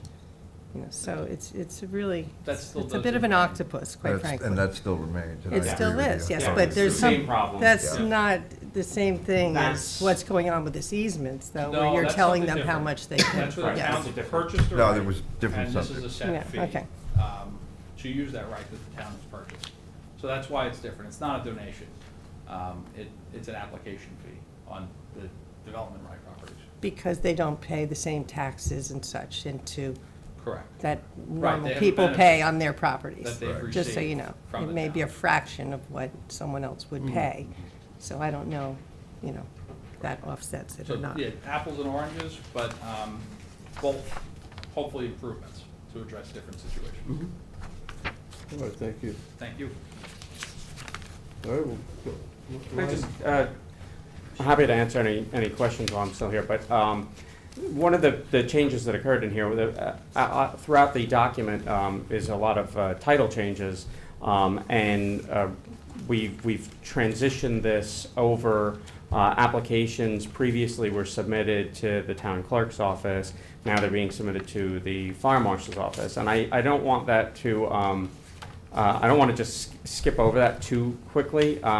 I really just want to take a second to thank Sunday Shermeyer, our town clerk, for the years that she played that role in this. And I say it's big shoes to fill, but I'm sure my feet are bigger than hers. But figuratively speaking, we still gain a lot of institutional knowledge on an everyday basis with regards to applications that are coming into the office and some of the past procedures and everything from Sunday. And thankfully, we have a great dialogue back and forth. So although this is changing over, I think it's worth it to call out the many years of dealing with special event applications and the permitting process and orchestrating that back and forth conversation between a variety of different parties there that has to occur with regards to any of these applications along the way. I don't want it to just get handed off without kind of calling that out. Thank you, Ron. And I appreciate that. I'll just add to that, because, you know, we're on that distribution, myself as liaison to town clerk's office, and certainly Sunday is a wealth of information. Sometimes and- too much, probably. No, I never think that, but I think it's a good process to keep in place. Yeah. All right, so we'll go to the public. Is there anyone who wishes, now, this is not public portion yet, this is just on public hearing number 12. Yeah, I want to speak on 12, I got it. Okay, yeah, because I saw you indicated Public the portion. public portion. I'm going to speak twice. That's I fine. wasn't going to speak on this, I wasn't aware of this, but Ray D'Angelo, Hampton Bays, I'm a little concerned how this bumps up to First Amendment rights and also, what's the other, the right for association. It seems quite arduous, like, we had a demonstration, the Bel Air Cove, and how does this affect advocacy demonstrations? I mean, we didn't get any permits, and I Yeah, don't you think don't we need should be it, required to get but I'll- permits. I'll- And I don't see how this was, you know, now, I'm concerned that we have to apply to the chief of police and code enforcement. No. Well, it's not, no one explained that, I Yeah, I don't we'll- have this in front of me. We'll have somebody answer that for you, but yeah. And the second thing is, how about just an organization that, you know, it's an advocacy group for example, Italian American Association. If we have a fundraiser now, we had it at the church, we have to get a permit for that now? I feel I don't have any intention of Well, getting a permit for Ray, that. that's not what anyone's saying. We're talking about special permits, and I think the attorney can Well, make that but no one distinction. delineated. I'm happy to answer your questions, You Mr. know, Diaz. so I'm concerned about that, so maybe he can, but thank you. Okay, so we have two different questions. One has to do with like protest rallies, free speech, First Amendment Yep. rights. So who wants to take on that, dude? Take it. Okay. No, happy to answer both of those questions. Definitely happy to assure you that any type of protected speech activity remains a protected speech activity and is an exemption under the code just as it has been. The only thing that is asked of some of those activities by way of the code is just notice be made of the intended activity. No application to be filed, nothing else. And this has been what's been on the books forever, because we cannot restrict those activities. The only reason we ask for notice to be made on those types of activities is for the purposes of if a roadway is going to be impacted by it or anything else, if there's going to be like a protest march or something like that, it's still a protected activity, it's still a free speech activity, but for the purposes of making sure that safety measures are put into place to guard that activity, we would want to, just have knowledge that it's going to happen. But otherwise, it does not need to submit to the application process in any way, shape, or form, nor do I want those extra applications coming through. And as far as the other question about, say a fundraiser that's being conducted, so some of those types of things may need it, may not. And then what I would say is that the change that's made here to allow for an activity that is occurring that's consistent with the building's normal use and consistent with their allowable number of people under their public assembly permit, those are now going to be excluded from having to make application as well. So I think it actually works towards not making that be necessary. And one of the reasons that we've taken that action and making that modification was we've had events over the years. I can cite one in particular over the last couple of years that's occurred regularly. It was a breast cancer fundraiser that occurred at a restaurant in Bridgehampton area. And they had to get a special event permit to have that fundraiser. It was a luncheon in a restaurant. Restaurants are made to have luncheons in them. They shouldn't need to get a special event permit in order to be able to have that event. We've now changed the language to make it so that if it's consistent with the normal use of the facility and within the allowable number of people that should be there, no need to get that special event permit anymore. So I think the changes are favorable towards the question 2, and as far as question 1 goes with the free speech activities, there's no change there because it's already protected and exempt from the code. All right, thank you, Ryan. Thank you, Ryan. We- All right, is there anyone who has not yet spoken who wishes to be heard? All right, Mr. D'Angelo, I'll entertain your follow-up comment. Well, my question here, maybe I didn't make myself clear. If we have an event in the church, which it is, it is a religious, one of tenets is our faith. Why would we need to get a permit? It's we have separation from church and state. You have no business getting involved in the church activity. And I don't think that made clear to anybody. I mean, what do you guys want to do now? Start regulating what goes on in church? I think. I listened to the whole thing intently, and I don't have it to follow up. But that wasn't made clear, though. Churches have public assembly permits. If it falls within what the church would normally do, they don't need to get any additional permits for that. I thought that was made clear. No, I don't And think religious they- observances well, are it not wasn't- part of maybe this. it wasn't clear to me, but. Religious observances are not part of this code. That is a First Amendment absolute right.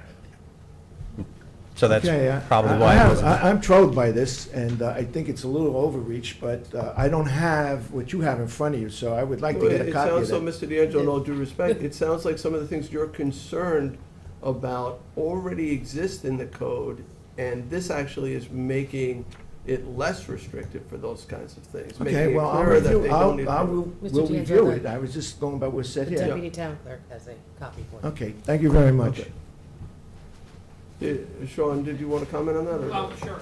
Church was used as an example because they are just large buildings typically with high occupancy limits. If a church wanted to have an event totally unrelated to what they usually do, and they're within that public assembly permit, the way this is structured, that's why it was used as an example. Religious activities, like Mr. Murphy had said, are exempt as First Amendment protected free speech, same as political activities. They are outside the realm of special events entirely. All houses of worship.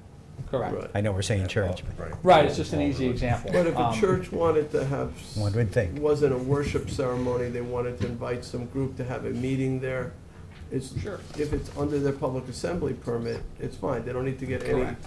special Which we're saying permits is for if that. they're within their number of allowed occupants. If they're allowed, let's say, 500 Right. people to gather in their building, Doesn't matter what Right, they're so gathering we've for. And it's within their restructured this realm so- of what they typically do. Right, the public assembly permit is now the catch-all. It goes beyond the limit that it was 100 people before. Now it's up to the limit of the public assembly permit. Right, so it's actually easier now for Much a easier. church to have an event like the Knights of Columbus or Like whatever. a it carnival, might be. yeah. Okay, okay, Mr. D'Angelo, if you have any other questions, Sean is available to answer those questions. His office is right down the hall here. Thank you very much, Supervisor. Okay.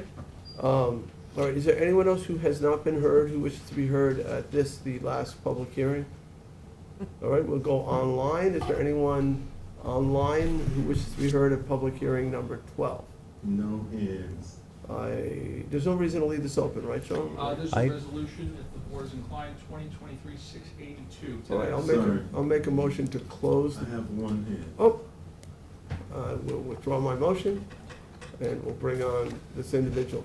This is, we just want to make sure this is public hearing number 12. This has to do with special events. So we are entertaining comment on public hearing number 12 only. We then will have public portion, which is more broad, and you can speak on any topic. We've had people patiently waiting.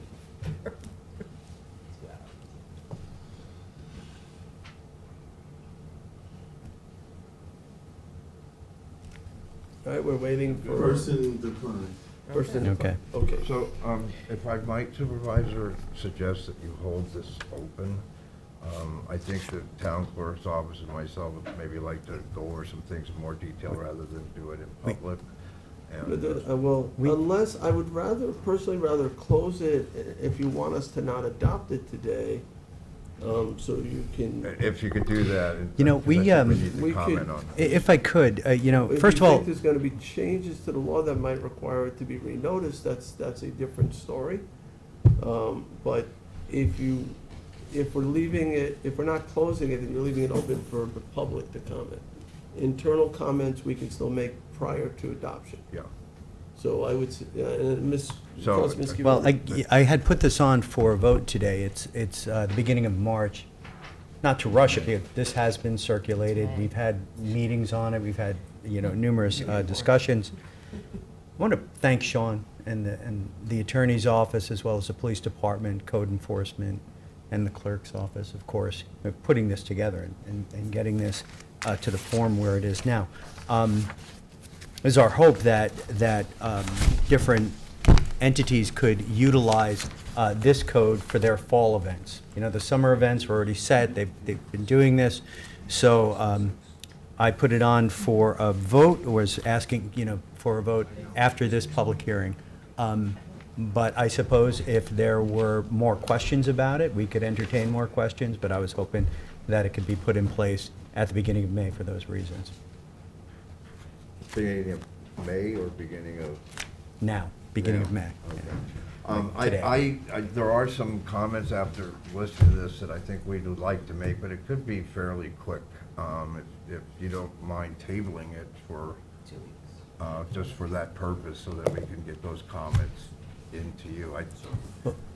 So if there's a substantive change, do we have to renotice it? You might have to, but I don't, Depends- yeah, depends on we have to, we do have how some questions. substantive the that I change just- is. It's hours, not minutes.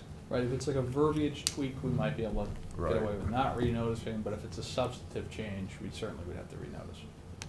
I would suggest maybe the board close the public portion and adjourn the resolution, Till if the it's next. inclined that way. Yeah, I'm fine with that.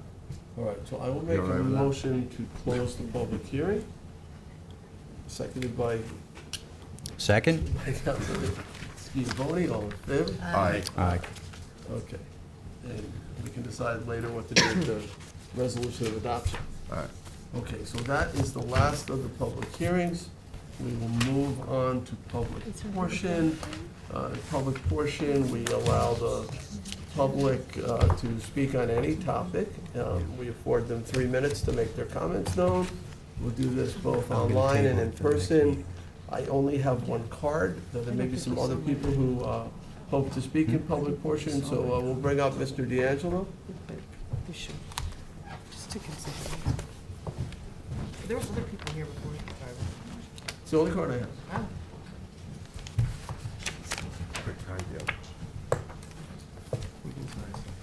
Ray D'Angelo, Hampton Bays.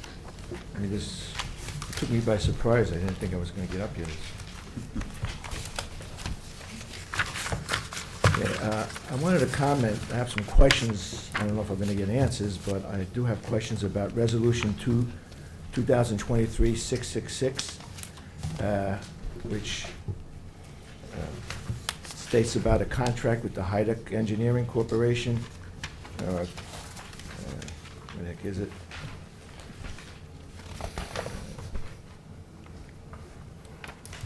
Page 33. Yeah, I mean, you know, it doesn't take much to get me, Yeah, it's sponsored Okay. by 4 of the 5. Authorize the board supervisor to enter an agreement with Hyduck Engineering for professional engineering services in connection with preparation of the feasibility study to service business district of Hampton Bays. Well, when I read about this further, it mentions, they had previously did something for 30 Cemetery Road. And my question is, does this mean that 30 Cemetery Road is back in play, and you're considering it again for the STP, for this, which is not defined, by the way, the business district of Hampton Bays, which I really think it should be defined. I don't know what that means, but as you know, Supervisor, that this was widely vetted and rejected by the community, this site. And I don't understand why we're gonna go back down that road. This site, the situation hasn't changed. It's gonna be a very contentious site. There's gonna be legal challenges probably. I don't know why we're gonna waste the town's money in reviewing this again. I don't understand what the point of this is. I don't know what logic is being employed. So I think that it would be better used to explore alternative sites.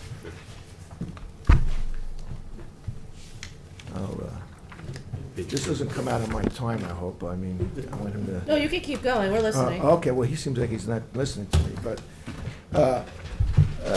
you know, back in, and I have it here, in the September 22nd edition of the Southampton Press, which you're quoted in, that you said you were going to make an effort to look at alternative sites. Yes. And have we ever looked at these alternative sites? Have they been evaluated? I think the engineering study should be to examine these alternative sites. To do the Dirty Cemetery Road again is gonna run in headlong into all kinds of opposition, and it's gonna bog down. I mean, I don't see the point of doing that. I don't understand what the benefit of going down that road again. And you know, it was widely, you're quoted in the paper, and you even agreed that the people rejected this site. So my point is, why don't we go, there's other sites, why don't we use this money to explore these other sites? I was on a call last night, and someone said, now this is just conjecture on my part, that the Justice Court may be moving, and that's down by the transfer station. That's a big site.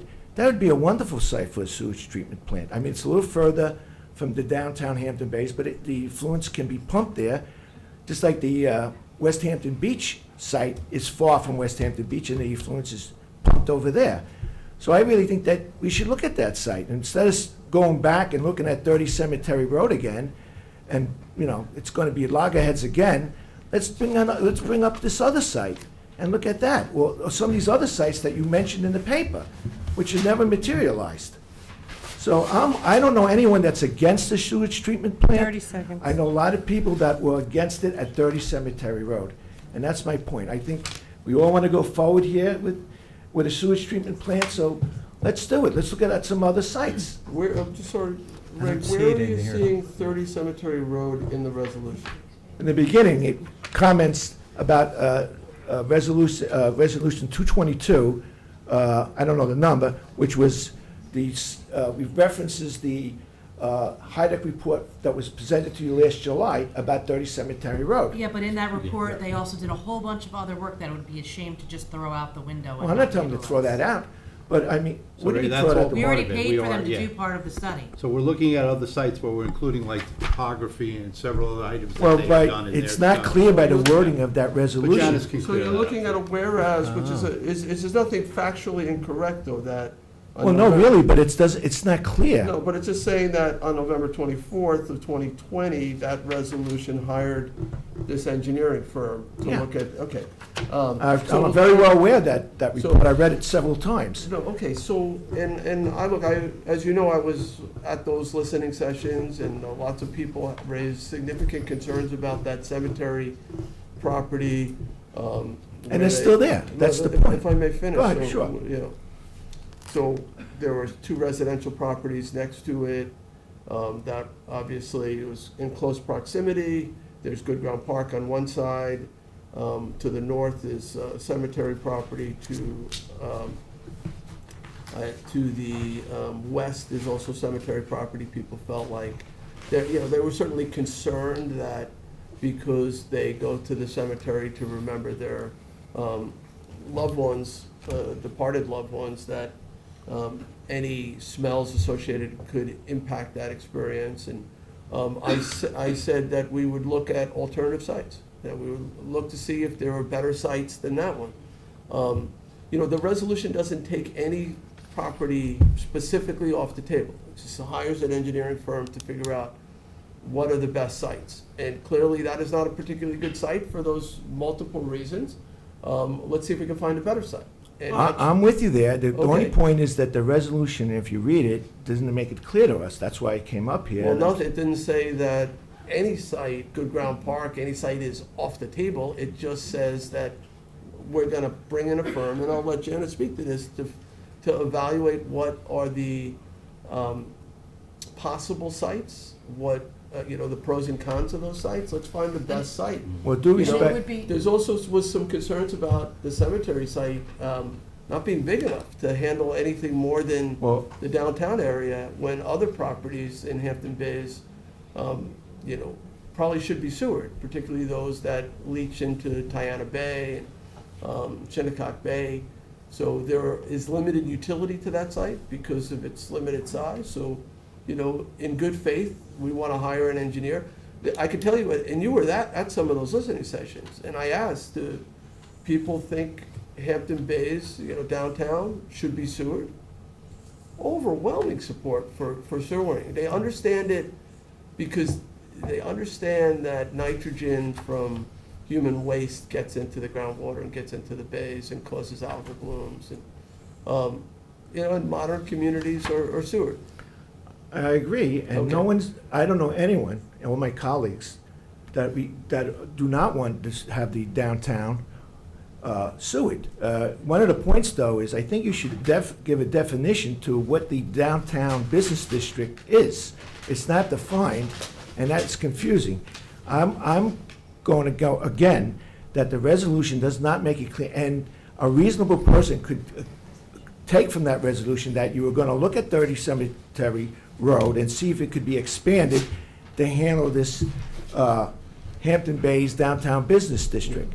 So I just wanted to come up here today and tell you that I think that's a non-starter. It's a waste of time. It's just going to end up in a legal entanglement, and we should move on to it. Well, that site's been studied. The idea is to study other sites, but if we could bring Janice. Yeah, and I just want to say that there was a comment made that we should start over with a new engineering firm.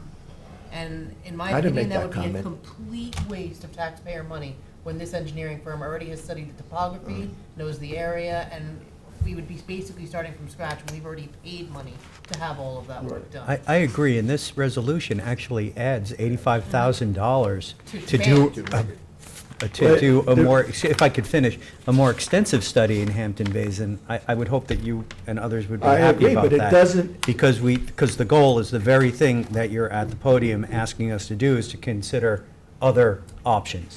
Well, So, I would feel more comfortable if the resolution stated that. I mean, if you sign this contract, we're going to foil it, we're going to find out if you're true to your word. It's just like I keep, everything you say, I keep, and, if you want, you could read this, and I expect you, when you say things, we're going to hold you to it.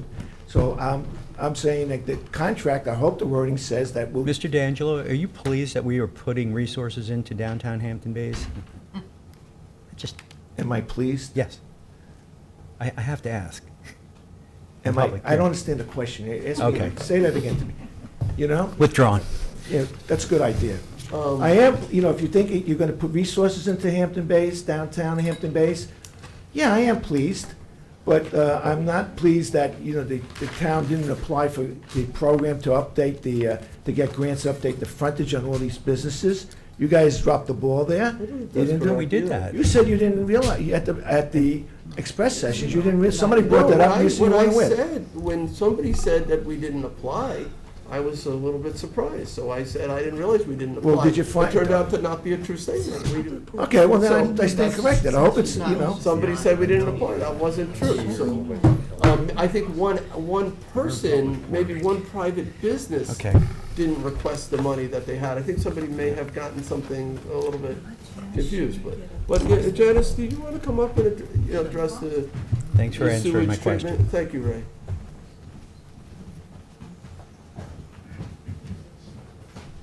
And Janice, I don't know to what degree you're part of the downtown beautification money, for businesses. I think that's more Kara's department. Yes, and we initially came up with the grant program together with Diana Weir, using CDBG money for the facade, is that what you're talking about? Yeah, I think Facade that's improvement program, and we did offer that for a number of years, and we only got one application, and with CDBG money, it's use it or lose it. So we will re-up again next year, but we didn't get any takers within the time frame, and so that's why they didn't get renewal of that funding stream, but that doesn't mean we don't get CDBG money anymore. The county did not renew Yeah. it. It wasn't the town didn't apply for it. I'm not sure that Kara applied for it or not. You would Okay. have to ask her, but we would like a little more coordination with land management and their, what they apply for, if it does have, Yeah, it was escalating amounts some- over a Yeah, period somebody of had, time. somebody had said at one of the forums that the town sort of discontinued that program. I don't think we They- discontinued we it. It did. was that we didn't really have any takers, and so they put the CDBG money into actual projects that we knew we were going to accomplish. We did apply for CDBG money, and then we didn't get anybody applying So to it got use used it, in the and so community thing. CDBG is use it or lose Right. it. So we didn't want to Use it on lose it, we have to community reallocate So it. maybe, because we do want people to improve their street facades. We sure do, we Whether love it's that awnings, program, and can but we look at, maybe waiving building permit fees for awnings and things like that, beautification of facades? that's entirely up to you all. I remember Diana, we were coming to our CAC meeting years ago, like asking people to apply for this, and there I- were just no takers. We did have one, and he was like a coastal landscaping gentleman, and we did grant him some money, and then he wanted to come back again, and that's where we ran out of the, funding stream for that round, but this is ongoing. Yeah, It doesn't we used to end, re-up. so It's we not a just consistent reapply. source Yeah. of money. It If we can changes line year to people up in year. advance and then apply for the money, that would be ideal, because then CDBG knows that we have bona fide projects. What we were doing was applying for the money and then saying, hey, everybody, we have money, give us projects, and that wasn't the way to do it. Now would be, hey, who wants to propose a project, then we apply to CDBG and say, we have these 5 takers, people who want to do these things, and then they'll give us the money, so it's just the directional flow of it. $70,000 project with Kara this year, so I mean, it's. Yeah, being and we utilized. are using CDBG, of course, and it and that's not, but changes. Yes. it Right. just, instead of having a pot of money that you don't know if you're gonna spend, you If need people to don't have apply to We use it wanted projects. to for correct a facade, we use it elsewhere. misconception that the town somehow abandoned its facade No, we're not dropping improvement any ball on program. anything, so Okay. there's that. When it comes to the purpose of this resolution, the reason why the first clause, the first whereas, is to establish the fact that Hayduck is uniquely qualified in a professional service realm, that we don't have to go to bid, we can hire them under professional services because they're already they've already done that work that we were just discussing. So we know that they already did that, they did a great job, whether or not people liked it, in terms of the engineering work and EFC's approval of that work, they did an excellent job. The purpose now, I have it written down, establish and confirm the boundary of a proposed sewer district. We talked about expanding it out, 24 maybe is the boundary out to King Cullen. So as part of this work, you will establish the boundaries. Likely, I would recommend just a little past the diner, to encompass that end of town and then to Still the King focused on Cullen. commercial? Still focused on the entire commercial corridor. Number 2, evaluate all the properties within a 1-mile radius of the boundaries. right? So we're going to evaluate any feasible property within a 1 mile boundary Can of I ask this. on that, because at the listening sessions, and I know you were at least one of them, several people said, why don't you do it at where the transfer station is, the former dump?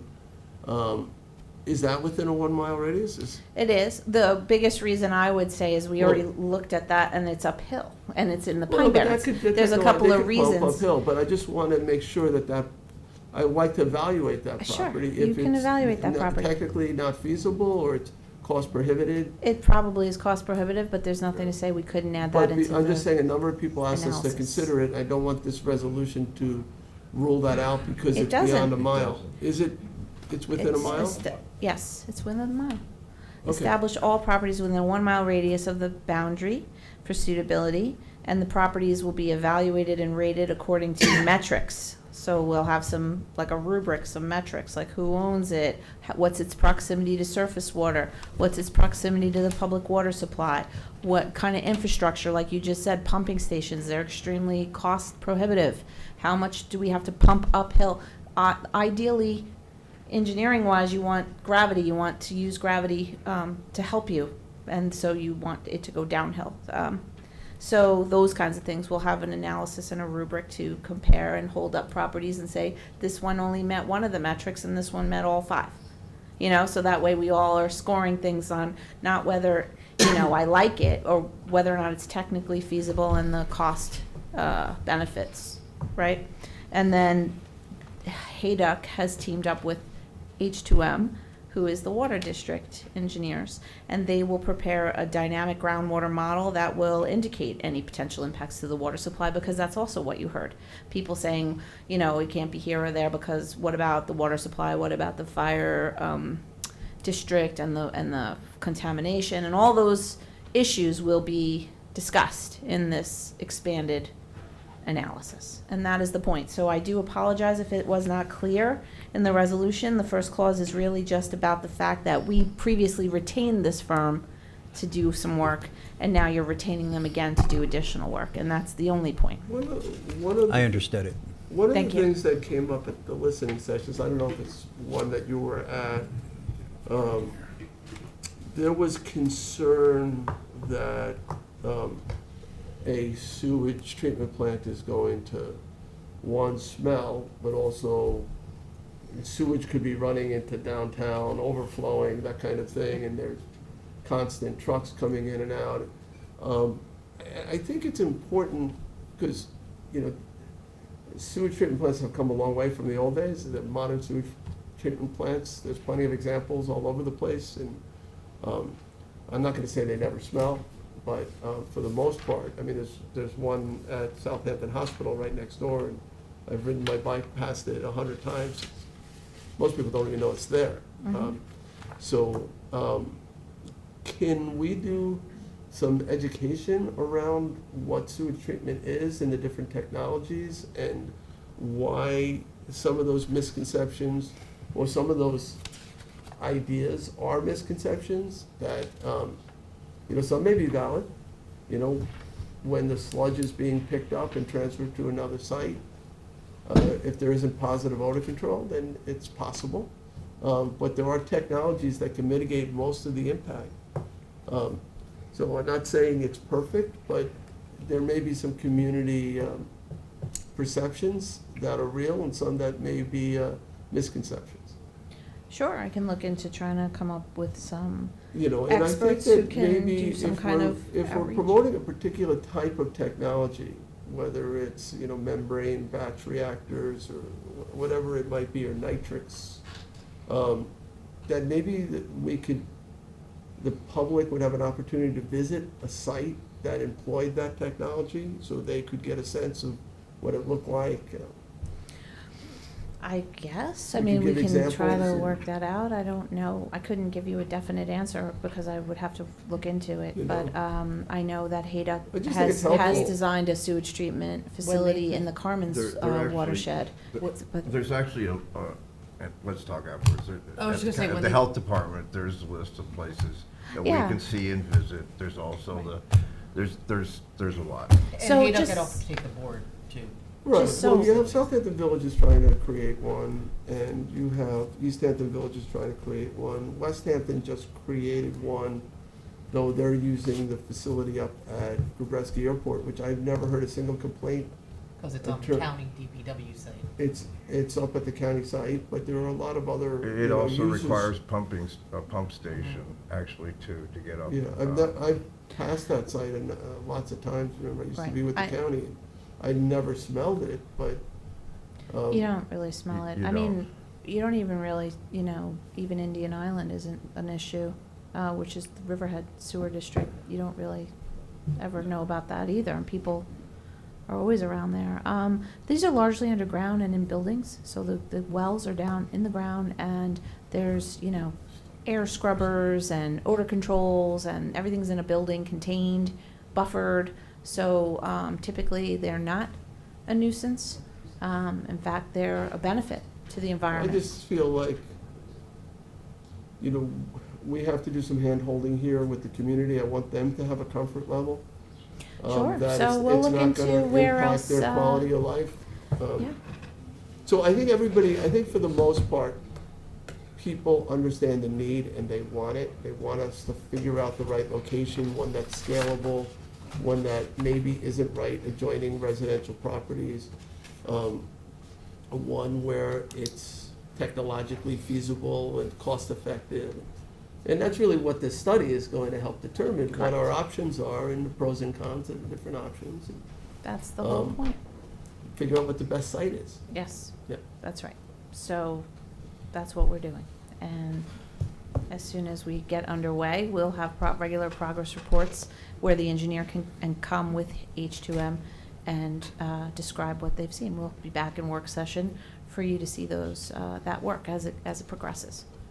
After you just hire again, them, there's always this period of time where we have a contract phase, and then that always takes some time, and then they can It would begin be work. nice if we had a site, I know this is focused on the business district, but I keep going back to Tiana Bay. And, you know, there's a lot of houses over there and a lot of houses on Shinnecock Bay. And we can do IA systems, but it may be, at some point, having a sewer main to be able to connect to may be much less expensive. And if there's a site that can handle more than just downtown, it's worth looking at. Sure, I mean, I think always the bigger the better, but as you know, properties we're not getting any more, and they're going Right. fast, so the sooner the better. We can look into it, and obviously it's a long-term plan. Yeah, So and we the have to trade-off with think clustered long IA range. systems is about 50 units, that's what Yeah. we found, as far as cost, according to cost. But yeah, to have a large enough property that you could connect to it It's and a scale bonus it. if the site if it is could be, scalable. and we're happy to find that if we could, so, Okay. yeah. Thank you. Thank you, Jen. Sure. Thanks, Jen. Thank you for the public presentation on such short notice. Yeah. No problem. I filled out a green card, I don't know where it went. Yeah, you know, I only had one green card reached me. Let me look, but Amy, you're welcome to come up and speak. I know some of you other folks. Along that line, Could we, Ms. Paradise, before you begin, I just want to say, I just got a message that there were a number of people that wanted to speak on public hearing number 12, but could not raise their hand online. Charles, is everything okay? Well, I have a few people that have think raised about their it, hand. and, there, you know. there's, I have they're a few waiting. people. That want to speak on public hearing number 12? Well, they did, but we closed it. I can't tell which, Well, no, but we haven't closed the meeting, so we technically could reopen Okay. public hearing number 12 and Well, entertain their do you want to comments. finish Okay. public, you want to finish public portion? Yeah, so we have a number of people I- who want to People speak that in have been public waiting. portion. Amy, Raise thank your you. hand if you want to speak in interrupted public you. portion. Let me just see how many there are. Amy and you, and it's 3? So, yeah, Okay. let's do that. Amy, do you want to go first?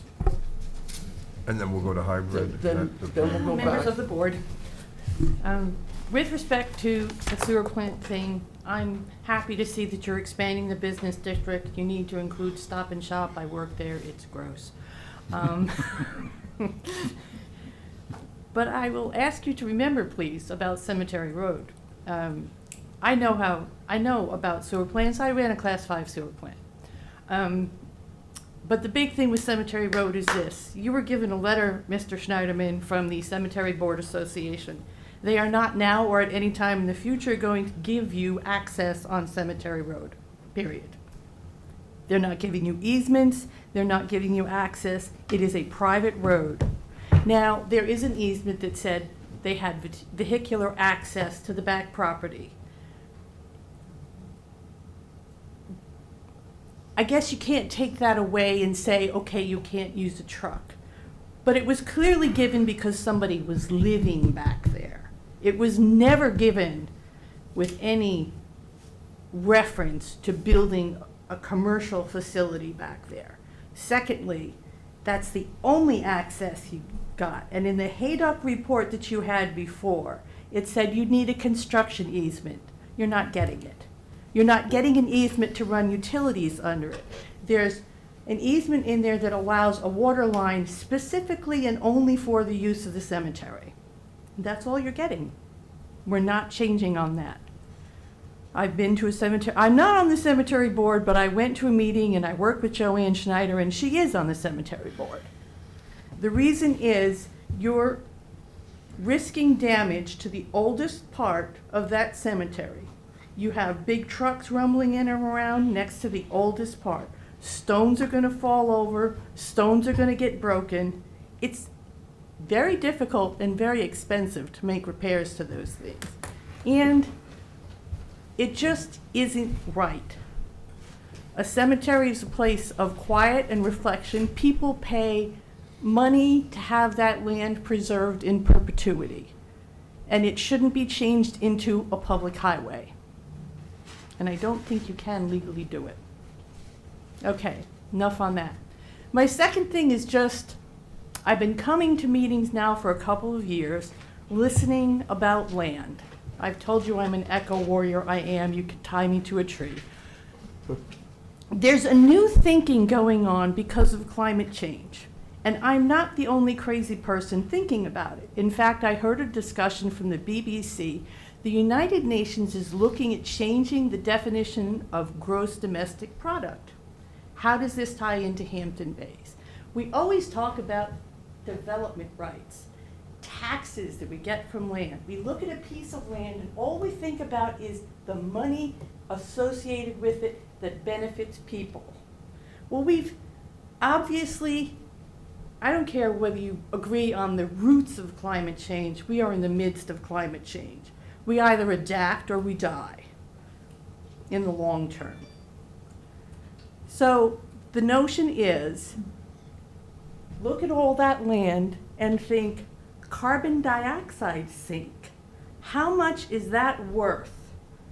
Now we already know that they came up with this system for trading carbon dioxide and putting dollar value on it. But that's really like trading the harm we're doing. This will say this piece of land is worth this much money because it is a carbon dioxide sink. And we need to start thinking that way, instead of just saying tax dollars, development rights. And if you did that with our town, you'd have an interesting equation going on. So, that's all. Interesting Thank you. points. Thank you, Amy. Okay, ma'am, the second row.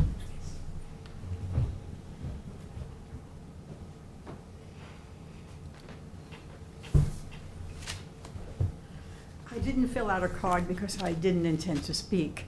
I was informed by my name is Catherine Littlefield, and I live at 22 Mill Farm Lane, a community of Mill Farm Lane, Diamond Court, and Flying Point Road. I was informed by my neighbors that the town was considering purchasing land in Bowers Lane in order to put a village sewage removal site. And then I was approached last night by several neighbors who are canvassing and organizing and looking to retain an attorney. And because this was done without public notice or discussion, so everyone is alarmed. And I thought today I would get more information, but it was not on your agenda. Yeah, no, it's not on the agenda, so I could maybe fill in some of the missing pieces. So Thank you. Before everyone's getting, what usually happens. Right, so All you the heard some families are- conversation about sewage treatment Yes. in Hampton Bays. So the village of Southampton has been trying to connect downtown Southampton Village to sewers, and they've been working with engineers, not us, but the village trustees, and they have finally, or maybe finally, come up with a plan. And they have identified a site, a triangular piece of property outside the boundaries of the village. So it's within the town, but not within the village. The village is entirely within the town. And they are asking us to consider that site for possible sewage treatment. They have sort of laid out what that might look like, and we've asked them for certain information. So we have not yet held any public hearing on acquiring the site. They're asking us to buy it using our water quality money for the purpose of their sewage treatment facility. But it hasn't gotten to the point of any public hearing yet. Okay. The village, I believe, was still doing some environmental analysis. And, we have asked the village to look at other sites. And so far, at least they've been saying that they have looked at alternative sites. This is the best site for them. And they've had some conversations with the health department, and they're representing that the health department thinks it's a good site. I recognize that that site may have some issues, particularly in its proximity to residential properties. Yes. So the village has sort of led this, and we haven't gotten to the point where we could actually hold a public hearing on acquiring it for the purposes of a village sewage treatment plant. It's just not quite there yet.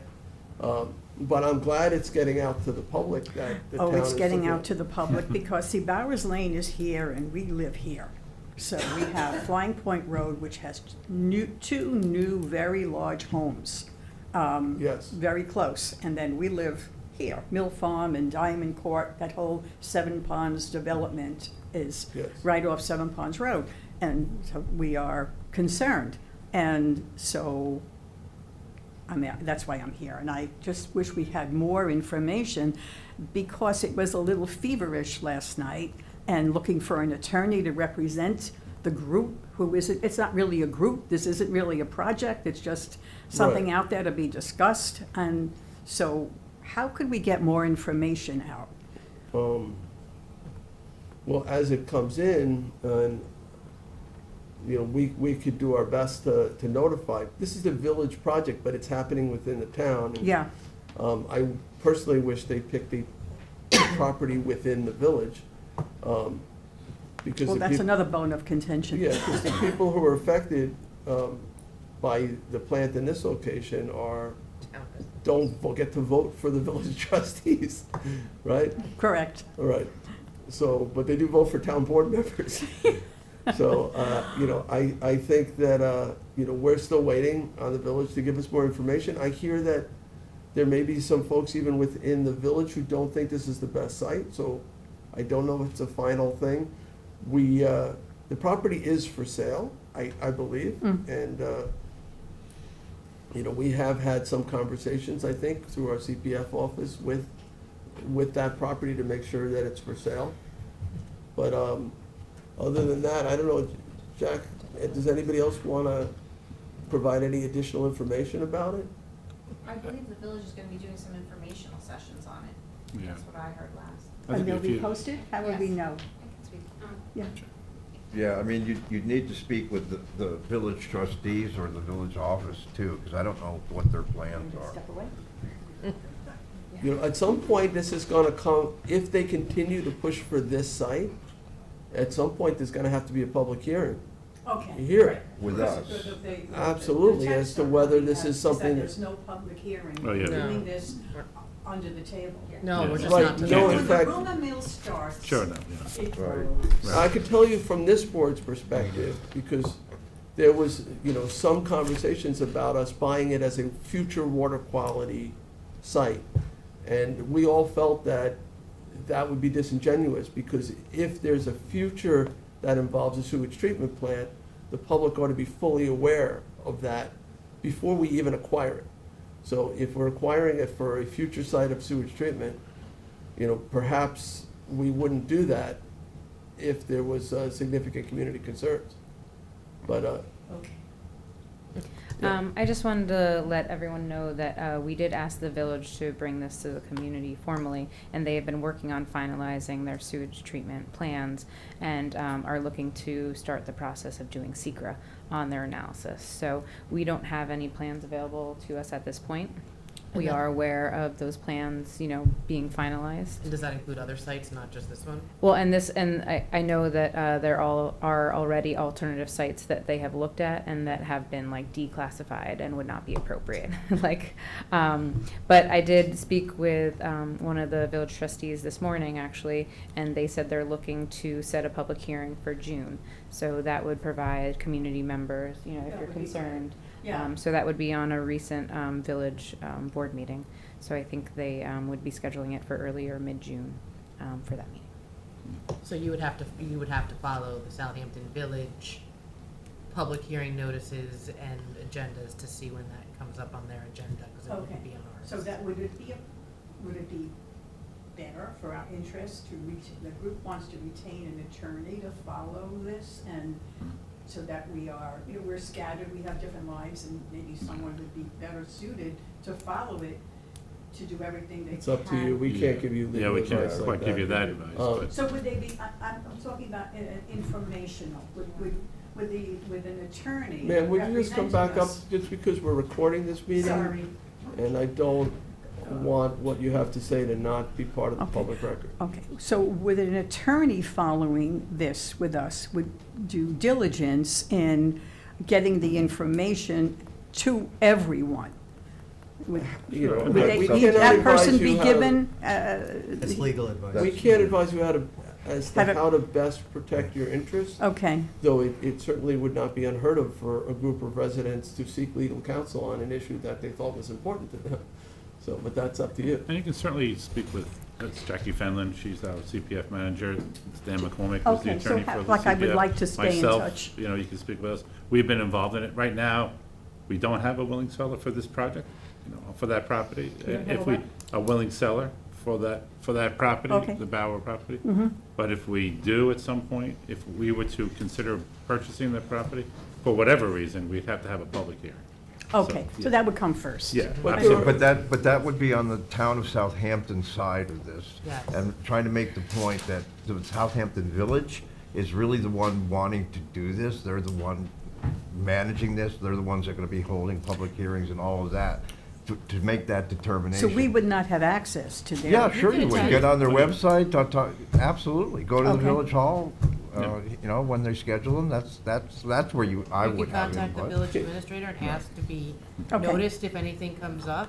Okay, great, And so depending on what happens there, yeah. then something happens with us at some point, something would come in front of us. So whether there'll we be would multiple purchase steps. Yeah. The implication With was that two this was different- all being done two different surreptitiously. jurisdictions. No, that can't Southampton happen. Can't Town happen. and Okay, Southampton that's, Village. that's what I needed Sure, to tell no, you. right. I think The where this people on all, my the email disconnect list. on this- Of course. I think where the disconnect on this came forward was generally, you know, land acquisitions are handled outside of the public realm until they're to a point where we can engage the public, because we can't really engage the public while negotiations Got it. are ongoing. Okay. But absolutely, once it gets to that section where we're actually thinking of acquiring, then we would hold public hearings. All right, thank you so much. And again, it's the village that is asking us to consider acquiring it. It doesn't mean the village could not purchase it on their own.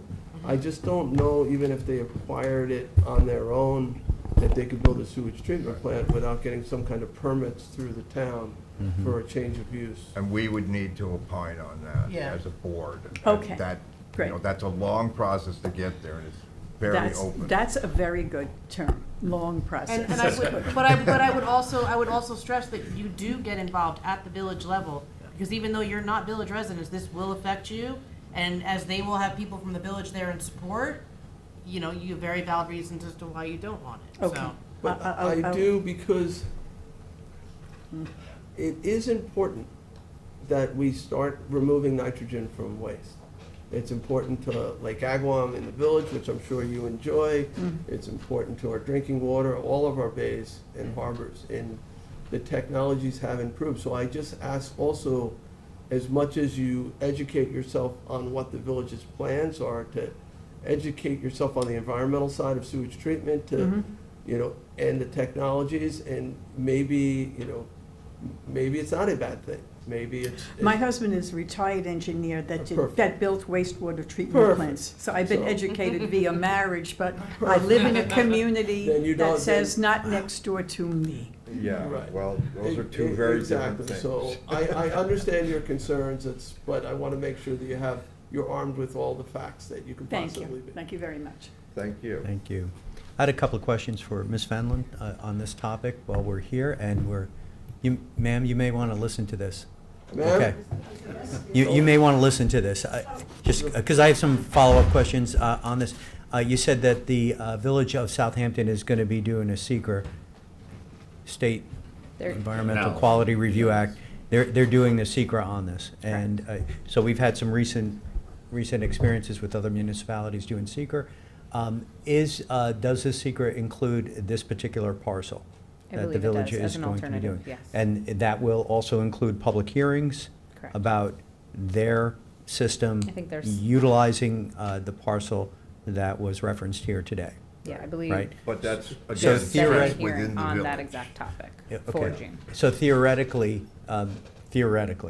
we do not have to do SECR if the village does this SECR and on this particular parcel in order for us to purchase it. Once they conduct SECR, we'll be in a better spot to answer that question, depending on. Oh, okay. State Environmental Quality Review. It's a type 1, right? It's through that process Okay. where It's- many of the impacts are analyzed. And you, as a concerned neighbor, ought to be at the table there so that when they develop the scope of issues that they're going to address, whether they be, odors or other environmental impacts, you are making sure that those are things that are going to be part of their analysis. So- And part of the design is this intermunicipal possible organization, that it gets coordinated with the public as well. So that's why I asked that question and stopped you at the door. Thank you. Okay, thank you, Jackie. You're welcome. We would actually have to we'd have to adopt our own finding statement, even if the village does do an EIS and follows through. And if during that process, they'd have to have at least one public hearing, probably two, for theirs, when they're doing the secret process, but, and then they make a determination. And then if we were ever somewhere down the road having a public hearing to buy this property, we'd have to do our own, we'd have to adopt our own finding statement pursuant to that state environmental quality review. Okay. There's a willing to. Yes, if there Thank you, was. Jim. Yeah. Quite a bit going into it. All right, so if you have to go, you Yeah. you can stay. I stopped. So there were other people who wanted to speak in public portion, correct? Yes. I also live on Mill Farm. Yeah, you gotta So you have, gotta- so, Sorry, just so we can hear you. yeah, so we're recording, and this is something that the public can go back online and view. If you don't speak see. from that position, then you, No one can hear no you. one will be able to hear you. So- Okay, I see. Yeah, I'm Dr. Grace O'Malley, and I'm here with my husband Roy and our neighbor Marlene Esposito. We all live on Mill Farm Lane, and I'm happy that Mrs. Littlefield spoke on our behalf, because we're all very concerned about this issue having to do with the sewage treatment facility being put in very close proximity to our residential neighborhood. And we don't know a lot about it. I don't know, my husband's not an engineer that does sewage treatment plants, but we're just, on the face of it, it's concerning. And we also wondered if, at first, did the village even have the right to do what it's doing and then to decide to put this facility on town property without consulting with anybody, well, I guess they haven't had a chance yet to open it to the public, but it's just, I think it's a good time to let them know from now that there are a lot of concerned residents that are close to that proposed site on Bowers Lane. So, yeah, within walking distance and, yeah. So I just wanted to also, voice my concern and support Mrs. Littlefield's statement and our neighbors, some of whom could not be here for various reasons, Well, but the they're fact also that, very concerned. They chose a preferred site that's outside the village boundaries. Yeah. This board has the land use control, so where, if they wanted our money to acquire it, they need our permission. And so we're certainly gonna listen to the neighbors and also look at the bigger picture and make an informed decision. And they also potentially would need some sort of change of zone. If they pick a site inside the village, we have no jurisdiction. Right. So they could do what they, and I happen to have a house in the village. This site is not too far from where I live. Oh. But if they pick a site, it would really be up to them to determine, you know, if there's public support, you know, address all these issues and the zoning issues. But because they're picking a site outside the village, they have to go through us. So Right. that's the path that they seem to be choosing. Right. But there's no guarantee, we have made no promises that we'll support the site. All right. So Mhm. we're gonna analyze it, we'll do our due diligence, we'll listen to the community, you know, we'll make a decision. That's If it gets to that point. Mhm. You know, it's not quite at that point yet. Right. But it is proposed, and I do think it's fair to be following this closely. Okay, well, thank you, thank you. Yeah, and I'll just add that what happens at the village is going to end up here in our laps, to the supervisor's point. So that's where you look first and make your comments known as to the village during their process. Okay, anyone else? Elaine, no? I think we're all Mill Farm. Okay, anyone else here who wishes to be heard in public portion? All right, we're gonna go online though, because we have at least one person. Oh, it looks like Linda Wells, so. Yes, can you hear me? Linda, I can't hear you, I see you, it's fairly dark, but I recognize you. Let me in. Oh, we hear you, we hear you. Here, I'd like you to see me. Yeah, we see you too, you're a little dark. We'd like to see you, but it's okay. You're in a shadow. No. There's an echo. Uh-oh. Oh, you're frozen. She's frozen, Charles, the screen's frozen. Take Oh, a there we second. go. There we go. I got Yep. frozen for a second. My name is Linda Wells. I'm here with my husband. We are residents of Hampton Bays. Our property is located at 20 Cemetery Road.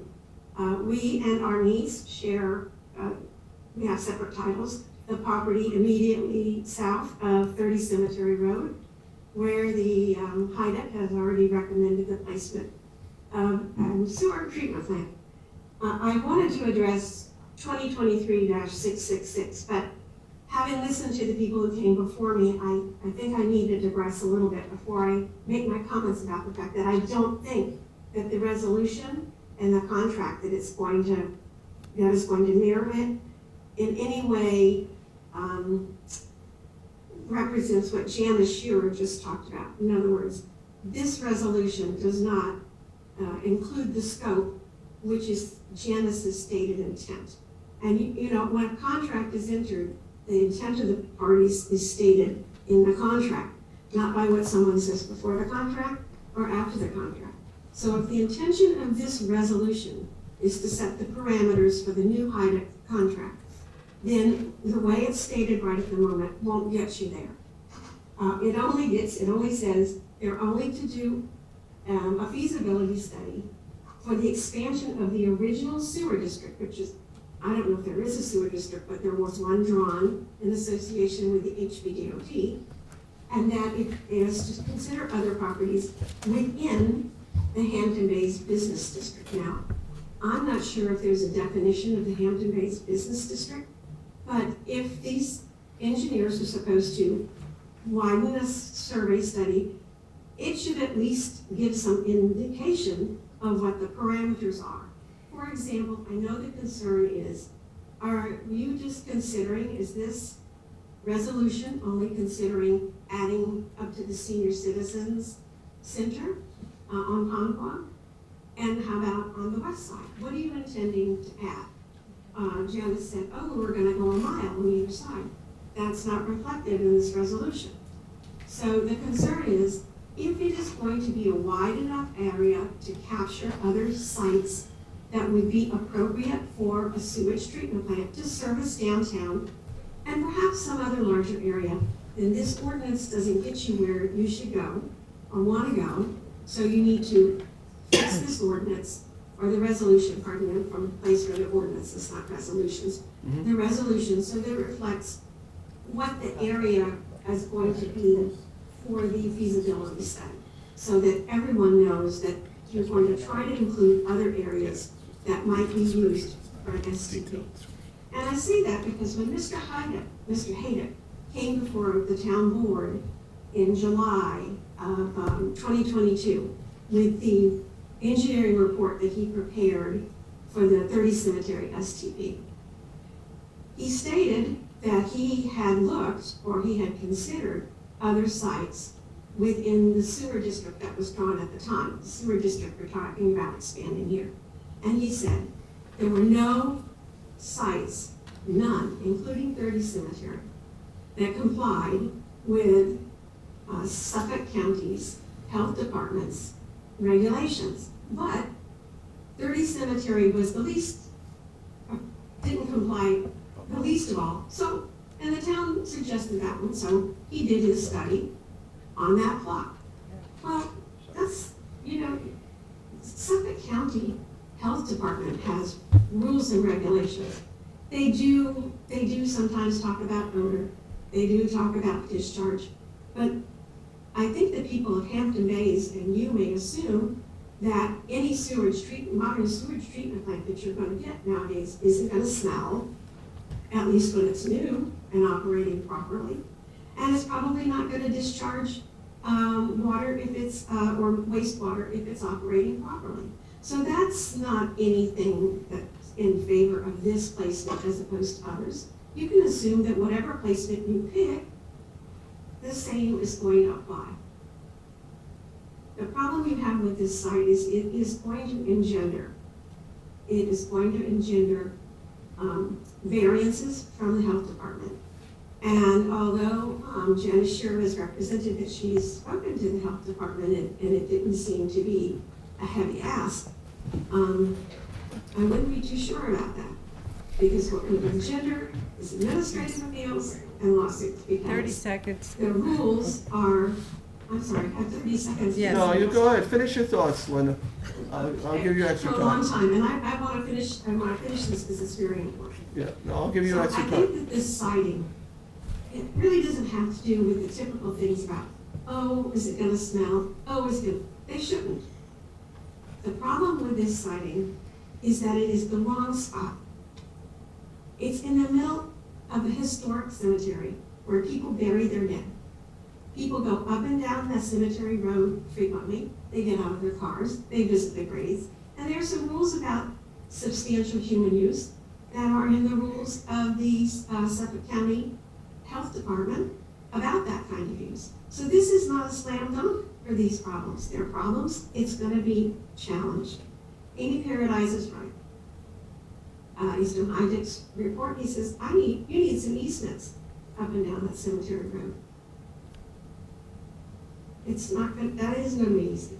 So all in all, this place was picked because the sewer district that was devised matched pretty much the HBDOD, and there were no places there except this one. I'm assuming that the purpose of this resolution and this contract is to widen, and I know Supervisor Schneiderman, you were all about let's look for other places. Widen the search that would include the business district of downtown Hampton Bays, because I think in general, the populace of Hampton Bays would like to see revitalization, would like to see something developed in there. That's the general feeling of the people. The devil is in the details. Do you want the sewer treatment plant right there next to it in your cemetery? Maybe not. Find a place where you can expand the sewer treatment to many more people, because we know we have a nitrogen problem in Hampton Bays and everywhere. Give a wider berth, find a better place that isn't going to draw a lot of regulatory objections, and let's get on with it. I think people will accept that. I want to talk for 1 second before I let go about gravity feed. Gravity feed is not the end all and be all of the world, as you all know, because the world isn't flat, isn't hilly. A lot of the world is flat. And there are, I can't even guess how many municipalities, the one I formerly lived in, that is as flat as a pancake. There's no gravity feed that's gonna service that community, and millions of people are on sewer. So just because on this spot, you can have gravity feed, does not mean that another spot that will serve a lot larger portion of Hampton Bays would not be adequately used if you have to use a pumping system. Because, you know, even Mr. Hayek in his report said there are 2 ways to do this. All right, I would say, Linda, you're gonna have to. if this resolution is gonna be used and you really need to expand your search, table this, revise it so that it does that, so that everyone can be assured that this isn't just going to be a look-see to add more people to use what the current one picked on 30 Cemetery. I think that's the concern.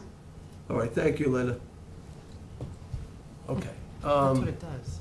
That's what we're doing. Janice, do you want to respond to any of that? All right, Janice. Sure, I just you're think our the best town thing to clerk. do is to look at the resolution that's referencing a proposal dated April 19th, 2023. And then in that proposal, there's tasks. And the first task is a boundary confirmation. So what everyone is saying is, what is the boundary? And that's the task 1. And it says, working with the town of Southampton, HADUC team will delineate an appropriate boundary to form a new sewer district to service this area, right? The primary focus is to service the commercial properties along Montauk Highway. And they put from approximately East Tiana Road to Bittersweet South, but we need to confirm that. So it's not set in stone yet, but that's the boundary we're thinking that makes the most sense. But we need to confirm that. That will be task 1. Task 2, build out analysis, working with the existing zoning supplemented with information provided by the town with respect to potential redevelopment scenarios, prepare a future build out projection and sewage design flow rate. So as part of this work, we will collect, tabulate, and analyze the past 3 years of water consumption records from the water districts within the boundary to determine current water uses. We will also perform research to identify any existing sewer infrastructure within the boundary and will consider same for including within the future design flow. In addition, the build-out will identify the wastewater characteristics that should be implemented for a future design, taking into consideration the existing and potential future users within the district. And then task 3 is what Ms. Wells was just discussing, the siting review. Evaluate all land within the proposed sewer district boundary and within a 1-mile radius of the boundary for suitability for siting a sewage treatment plant. Available land parcels will be flagged and scored, as we just discussed earlier, with a rating based on criteria. Available land, proximity to water, public-private ownership, proximity to service area, site access, etc. And it goes on, and I already explained those things. They'll attend up to 5 meetings with the town, and they will provide us, several copies of the study. We're not, going back and talking about Cemetery Road anymore. That we understand. That is not So again, the this parcel. expands on that study. Yes, it's expanding that study. They are the professionals who have looked at all this, and now that site was obviously not a site. Just as an aside, that is a privately held property that they wanted to do sewage treatment for their own personal plan downtown. We said, can we look at that so that we can incorporate it into this downtown overlay district and it would benefit everyone? And they said, yes, you can. And then we got a grant and we looked at it. That's how this all evolved. So it is still private property, and that's not the site. So we're going to find a different one, and that's what we're doing. So that's Okay, pretty much it. Thank you. Thank you, Janice. Mark is next. All right, we have another person online. Please, is it Mark? Yes. So, thank you. I live on Mill Farm Lane, and Jay, you said you don't have a willing seller, but I was wondering what is the status of negotiations with the owner of the property at 1 Barrow Lane at this And point? Mark, just for our record, just identify your last name. Mark Jacobson. Okay, actually, I was not the one who said we didn't have a willing seller. That was town attorney, Jim Burke, said it wasn't a willing seller. Our CPF. I can't really hear you. Okay, so I just correcting the record. It was not I who said we didn't have a willing seller. It was Town Attorney Jim Burke, who said we did not have a willing seller. I could tell you that our CPF program only works with willing sellers, so that funding source would not be available unless the individual or corporation that owns that property was a willing seller. So what was your question? I'm sorry? I was wondering what the status of negotiations with the owner of the property is at this point. Yeah, I'm not privy. I mean, I can answer that. Well, we do have the attorney for the CPF program who is here, who could possibly answer that. Some of this may be confidential, but go ahead. To answer that question directly, there are presently no negotiations regarding purchase of this property. So no one's spoken to the owner? Okay. So Mr. McCormick, Dan McCormick, who's the general counsel to the CPF program, is telling us there presently are no negotiations for the town to acquire that property for water quality purposes. Is that correct? They are no longer. Yeah. I mean, Yes. yeah. So that may mean that the property owner has terminated any conversations? So,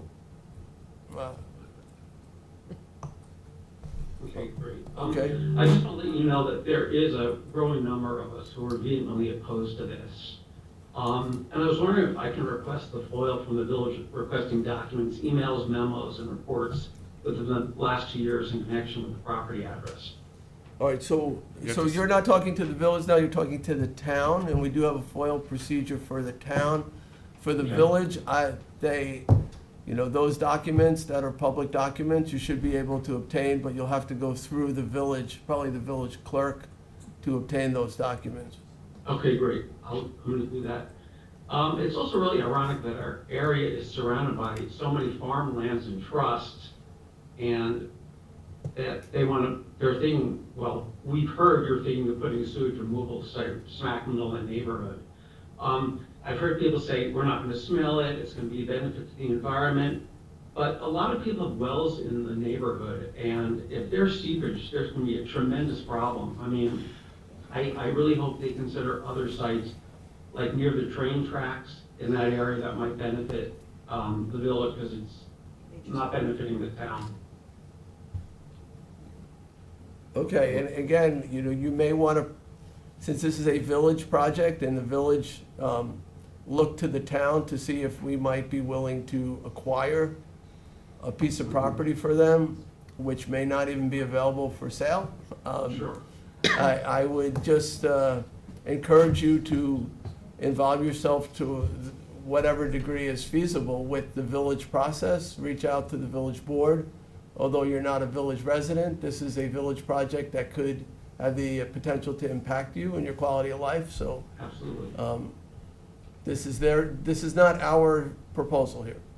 This is a. Okay, no, I appreciate that. I will reach out. I have another question. Kenko's tile was sold to a smoke shop or leased to a smoke shop. Can you tell me what's going on with that? That's news to me. Really? Okay, that's good to know. So I can tell you this, if you're concerned about marijuana as a that site as a potential dispensary for marijuana, it did not end up as in one of the areas that is zoned for cannabis dispensaries. So that's in a zone called LI 40, which is a light industrial zone. There are other areas, in fact, a lot of County Road 39 that will potentially qualify for cannabis dispensaries. That is not one of them. Now, when you say tobacco or smoke shop, I don't know if that's permitted in LI 40, in the old Cancos building, but that's, yeah, but it's not permitted as a dispensary for cannabis. Okay, so I appreciate your answering these questions. I'm going to see what I can find on my end, and thank you for your time. Thank you. Okay. Gail Lombardi's next. I think I'm on. Am I on? Yep. See on before? Yes? Yes, Okay, we can. so my partner always says I sound very angry, and actually, I'm incredibly angry right now, my head's gonna explode. Because you're having two different conversations. One's with people in Southampton that they should, the significant community concerns should be addressed, and you're basically flipping the people of Hampton Bays the bird. We should be educated, we don't know what we're talking about, we don't know anything. Well, Janice should go play golf over Riverhead, because my partner and his friends are not real happy when they have to cross over to the sewage treatment plant. And we should only be concerned when the sludge gets taken out. But if I remember the HADAC report, that was pretty often. So I'm really, completely flabbergasted how disingenuous this town board is related to Hampton Bays, who is a large block of voters, as compared to Southampton. So that town board resolution is very unclear, and Janice's comments are more concerning. The fact that you're only looking a mile away for a sewage treatment plant, where is that radius? Is it my house? Is it Linda's house?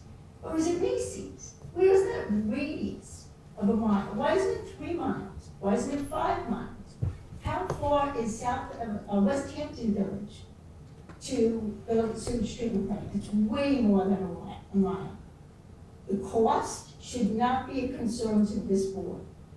The cost, you subsidize that West Hampton Beach sewage treatment plant, and I believe that is uphill, by millions of dollars.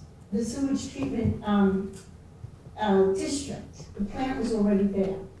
So for you all to talk about, well, it's going to now be gravity fed and a mile radius, but you're not going to find as good a site, completely disingenuous. As far as I'm concerned, this is just $85,000 spent to circle back to Cemetery Road.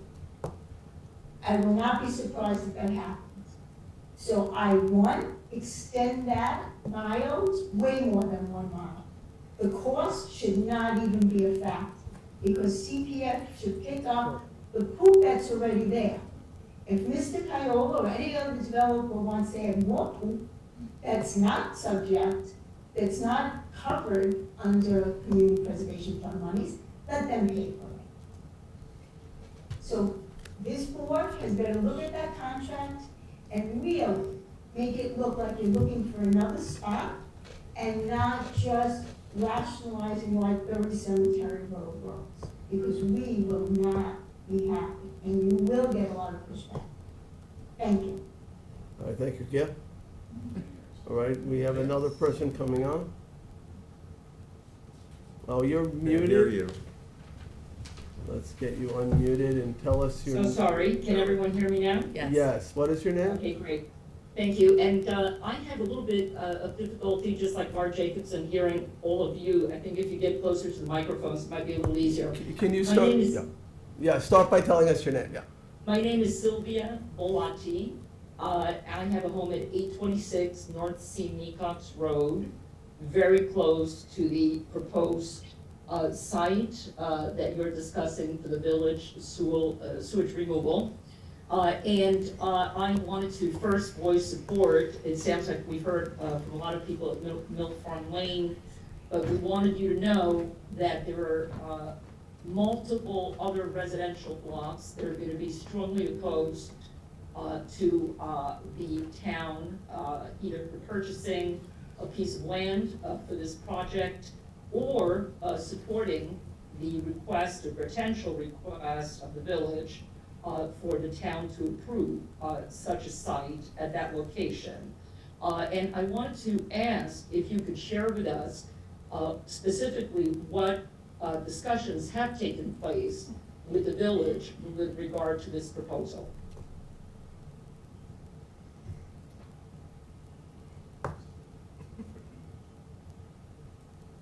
So there was a conversation with somebody, an engineer. So there's been some preliminary conversations about the village's desire to use this site. They think it's a good site. They say that it's the best site they've been able to identify, and they have represented that the county health department thought it was a good site. And they have asked us to consider acquiring the site using our water quality funds. That's pretty much all the information. So we've asked them to do their secret analysis and to make sure that the public is fully aware of their intentions. And I think you guys are just becoming aware of their intentions. So we have not made any decision to acquire it. Apparently, it is not even, we don't have a willing seller, which puts us out of the game right from the start. So I don't know what the future of the site is, but you know, in general, we do want to see areas sewered. Finding the right location is never going to be an easy thing. And, but the village has done their analysis. I don't even know if they're 100% behind this site, but it was represented to us that the village wants us to consider acquiring the site for their sewage treatment plant. Thank you. And can I ask you, why is it that, aside from whether or not it's an appropriate site, and aside from the reaction of the community, why would the town consider using community preservation funds for the purchase of this location? All right, so there are two different types, actually now three different types of community preservation funds. There's a community housing fund, that's a completely separate fund that we use to promote workforce housing, affordable housing. And then we have a fund, part of the CPF, that goes toward land acquisition, groundwater protection, those kinds of things, even active parklands and historic preservation. But a few years ago, a new section of that fund was created. 20% of those funds go toward water quality projects. And so a lot of that goes into grants to get people to change their sanitary systems to systems that remove nitrogen. But we also are looking to help areas that look to sewer, to help them sewer their, particularly concentrated development areas like downtowns. So it would be perfectly appropriate for us to assist, as we did in West Hampton. We provided, I want to say, $4 or even $5 million toward helping them connect to sewage treatment. And that's been a very successful project. And other areas, Hampton Bays is looking, that community really wants to, it seems the bulk of the population would like to see downtown sewered. So if we're able to assist using our water quality money, same with Southampton Village, we have given significant grants to Sag Harbor to expand their sewage treatment.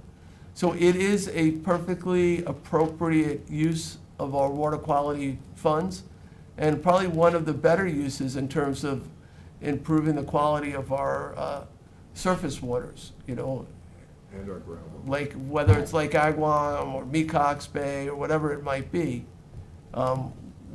As well as Councilman Bouvier is reminding me, as well as improving our drinking water supplies as well.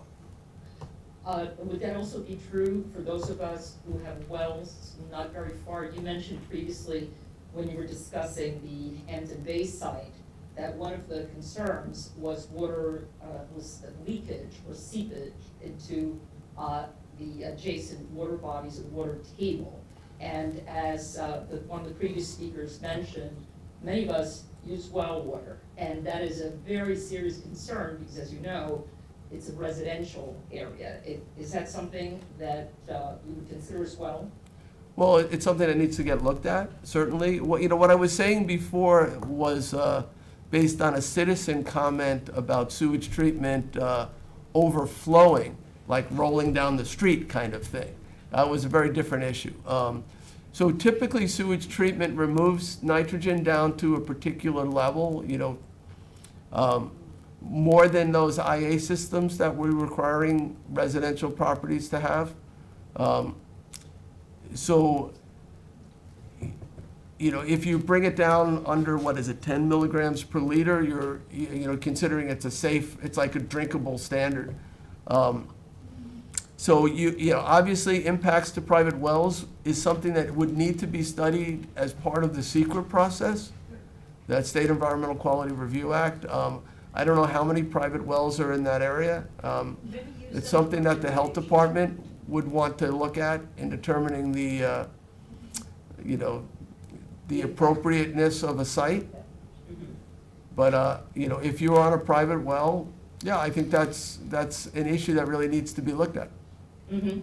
Okay, and I just have a couple of brief questions, and one is, what basically is the you said that you approached the owner of the property at some stage, and I just want to know if you could share with us what the purpose was for which the town was want to engage in negotiations to acquire that parcel.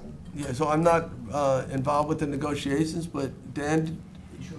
All right, I'm gonna bring up the general counsel to the CPF program to, Thank you so much. to answer that. To answer the question, members of the town board, the original understanding was this property could have been considered alternatively for open space acquisition as well as for water quality. At this juncture, though, because of the village's involvement concerning their proposal, negotiations have ceased. We're not presently negotiating the purchase of this property at all. And basically, we're taking this proposal under advisement, pending more information from the village, as per their publicly presented information, which we now understand is scheduled to happen sometime in June. So members of the public really now know as much as we do in terms of what is occurring with respect to the village action and the information that should be forthcoming within the next month or so. And so we will take that under advisement as it's presented, weighed accordingly, and we may or may not take certain courses of action based on what information is presented.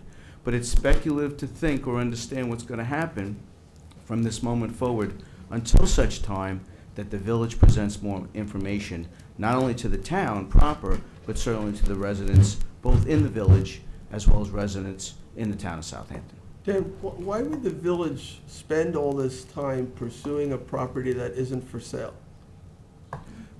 Again, if they believe in their scoping analysis of various sites, that this presented to be the best option compared to those other sites, you could see how they thought that this was the way to go. But again, we have no information from a definitive standpoint, right? Because we haven't seen any documents, we haven't seen any analysis that speaks to this particular property as being the best course of action at this particular junction. Therefore, at this junction, we're going to take a wait-and-see approach. We'll take it all under advisement, and as that information develops, we'll analyze it accordingly. That's really where we are, since we are not the engine of the train, so to speak. The village is, and we're waiting for more information from that. And that's really the status presently. But to reassure the public, at this juncture, there are no present negotiations to purchase this property at all, and we're waiting for more information from the village. That is really the two most important points that I would like to convey to the public at this juncture. All right, thank you. Thank you. You're welcome. All right, ma'am. Thank you very much, I appreciate it, and I think the main concern is to be appraised of the developments of this, because we're all very concerned about this, but thank you for the opportunity to speak, we appreciate it. Okay. And certainly if the town is involved, there'll be public hearings in the future. Okay. Most of the properties have wells because we use them for irrigation as opposed to using town water to irrigate. Oh, but you're not using wells for drinking water? You have Suffolk County I'm water? not. Mine doesn't go deep enough. It goes only for my irrigation, but others may. Okay. Okay. Elizabeth is next. All right, Elizabeth Hook, you are on. Thank you, Mr. Schneiderman. I'd like to just follow up on comments made by other speakers about 30 Cemetery Road. Following up on Janice Scherer's comment that she's heard no complaints about Indian Island. I think hearing passively, not hearing complaints does not mean that there's no odor. And I have many colleagues who have complained about the odor when they have to pass the sewage treatment plant while they're playing golf. So Indian Island and Mashut Beach, we had the big disaster with their sewage treatment plant, are examples that, you know, any technology is not foolproof. And you can't guarantee there will never be a smell, and you can't guarantee that there will never be leakage. I have informed the board in the past that I represent the Good Ground Cemetery Association, and my question is, why did you go through all of the effort of hiring an engineer to prepare a study, getting a grant for 30 Cemetery Road without ever approaching the Cemetery Association to ask about their views on a waiver of the setback and an easement on their road? As Amy pointed out, that's not going to be given by the Cemetery Association. You could have saved yourselves a lot of trouble and money and public outreach or backlash had you made that first inquiry to see if the Cemetery Association would even allow you to access that piece of property, and whether they would agree to a waiver. So there will be strong opposition, and if you go forward with that property, it's going to involve litigation. If you are sincere about the fact that this is exploring other properties, why not just take 30 Cemetery Road out of the equation in this new contract? You've had a very thorough study done of that site. You don't need any further study of that site. Make people comfortable about the fact that you are being sincere about exploring other sites, and take it out of that contract entirely. Money should not be determinative, as you just pointed out, Jay. The CPF has funds. So if you are telling us that Hampton Bays has to do a cost-benefit analysis to prevent an over-expenditure of funds by the town, when we are objecting to a site that is within our downtown, that is 800 feet from Montauk Highway, that borders two very important, and encroaches upon two very important parcels of land to us, because you want to save money, that doesn't fly. We contribute a lot of money to the CPF. CPF should be picking up whatever that extra cost for pumping would be in order to put a sewage treatment plant in an appropriate location. And I echo Gail Lombardi's comments about I am really appalled hearing how solicitous you all are regarding this other site outside of the village of Southampton. 30 seconds. I don't think we have felt that kind of solicitous response from you. What we've heard from you is that we're obstructionists, that we don't believe in sewage treatment, that we are condemning Hampton Bays to be backwater. You know, give us the same due and courtesy that you give other people.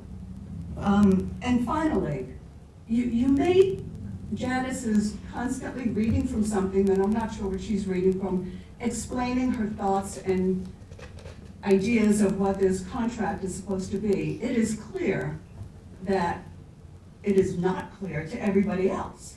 And the people you've heard from today are 3 not minutes. uneducated, ill-informed people. We've all read the contract. We're lawyers, we're judges, we're CPAs. We are educated people, and we don't read in that contract what she says is in that contract.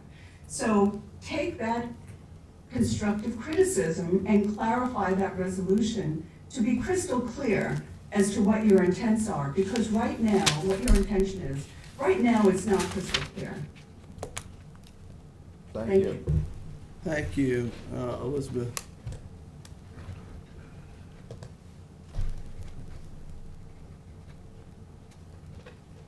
Okay, that's it. Okay, that's, all right, so no one else for public portion.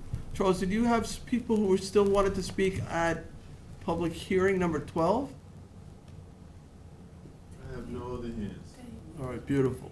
Then we don't need to reopen public hearing number 12. And just to refresh my memory, public hearing number 12. Special events. Special events.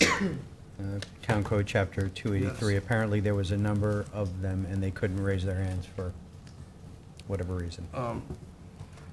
According to, that's just what I was messaged. The public hearing is closed. We are going to, I'm going to table it till our next meeting. What we, I appreciate that. you know, I'm just wondering, since we had a technical problem and people did want to speak, we could go back, keep the public portion closed and leave the written record open for a week or something, so at least those people could then write their comments in. It's a good idea. All right, so, That would be fine. So, all right, so let's deal with public portion first. I'll make a motion to close public portion. Second. Seconded by Councilman Bouvier, all in favor? Aye. Aye. All right, public portion is closed. So, Jim, we don't typically do this, but, I'd like to make a motion to, reopen public hearing number 12. second? Seconded by Councilman Scavone, all in favor? Aye. Aye. Okay, I'd like to make a motion to close public hearing number 12, but Hold on. leave, Wait, Is there anyone here to speak? yeah. well, we I mean, already we said didn't that notice it, I know. it was not. So I'd like to make, I thought it was. all right, is there, Charles, we don't have anybody? There are no hands. Okay, I'd like to make a motion to close public hearing number 12, but leave the written record open for 1 week to allow anyone who, well, not just those who were not able to get on, but anyone to make written submissions related to the changes in Chapter 283 special events. All right, Councilman Scavone, you Second. want to second that? So that's for, do you want to do it 10 days or a week? Everything else was 10 days, so let's do 10 days? Yeah, let's do 10 days. All right, let's, Supervisor. so I'll It's your just change motion. it to, so the motion is to close the hearing, but leave the written record open for 10 days, seconded by Councilman Scavone, all in favor? Aye. Aye. Okay, so that's, now we can get to the town board resolutions. Does anybody want to take anything out of order? Well, I did, but the person I was gonna do it for left 3 So, hours ago, so. You know, maybe, can we take 666 out of order since it's sort of fresh in our minds? A lot of people spoke on it. Which is, because I have some thoughts on it. Page 33. It's page 33, so I'll make a motion to take 666 of, great number, right? Of 2023 out of order. This authorized supervisor to enter into an agreement with Hayduck Engineering LLC for professional engineering services in connection with the preparation of a feasibility study to service the business district of Hampton Bays. I'll second it. All right, seconded by Councilman Martell. Before we go on, Cindy, could I co-sponsor it along with the rest of the board? I thought you were like, you were taking your out there. All Right, what's and going on? Janice, thank you for coming back up. So all in favor? Aye. Okay, Aye. so, all right, That's so, it, you got it. so I haven't made a motion yet to approve it. So here's what I'd like to address. Well, I'd like to actually amend it. And I'd like to amend it in a way to address some of the community concerns. And it doesn't change anything. It's exactly what we were intending, not changing it in any way substantively, but since some people had some concerns, not so much about the resolution, but the contract that goes with it. So the idea is to look at alternatives to the 30 Cemetery Road property. But that's- We've let's already do it. studied 30 Cemetery Road, so we could specifically say that, you know, in a whereas we looked at 30 Cemetery Road and there was substantial public concern, this is to look at alternatives to 30 Cemetery Road. I don't think that's a problem, specifically. You want to add another whereas? Yeah, so, and before we go and dictate exactly what that whereas is, and then there's also, you know, people seem to want us to look beyond that, potentially beyond the 1 mile radius, so maybe. That might change the cost. Right. Yeah.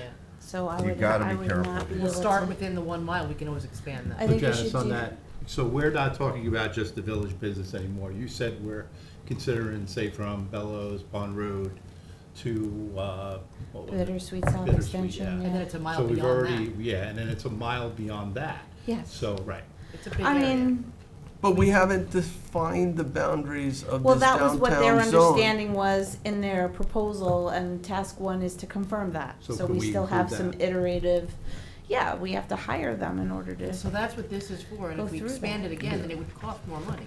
So it would be If you're another like, now we resolution. wanna look at, Well, even 3 miles out, I think If we're you wanna starting with look 1 at mile that out. in the future, you can do that. Yeah, so Right we're starting- now, we're starting with a this mile is out. a- Maybe we a- find this a I little just solves want to the issue. confirm that the transfer station property is within a mile of that boundary. I don't have GIS open right now, but we can include the transfer station property. Yes, because several people have asked us to look at that. But the transfer station is also It- Pine Barrens. You have to realize that, yeah. You There's have a to cost s- associated No, with what you're I doing. understand that it may not be a good site, but I think, we should look at it. If it's, can't be done there because it's in the Pine Barrens, I'm just saying for clearing purposes. yeah. Well, we're running into that now in Riverside. I mean, Right. Right. We have to do a But, hardship yeah. waiver, and it's a big deal. It's not that easy. So can we specifically, state that, whether that's within a mile or not, that that is a site, including evaluation of the Jackson Avenue site, or,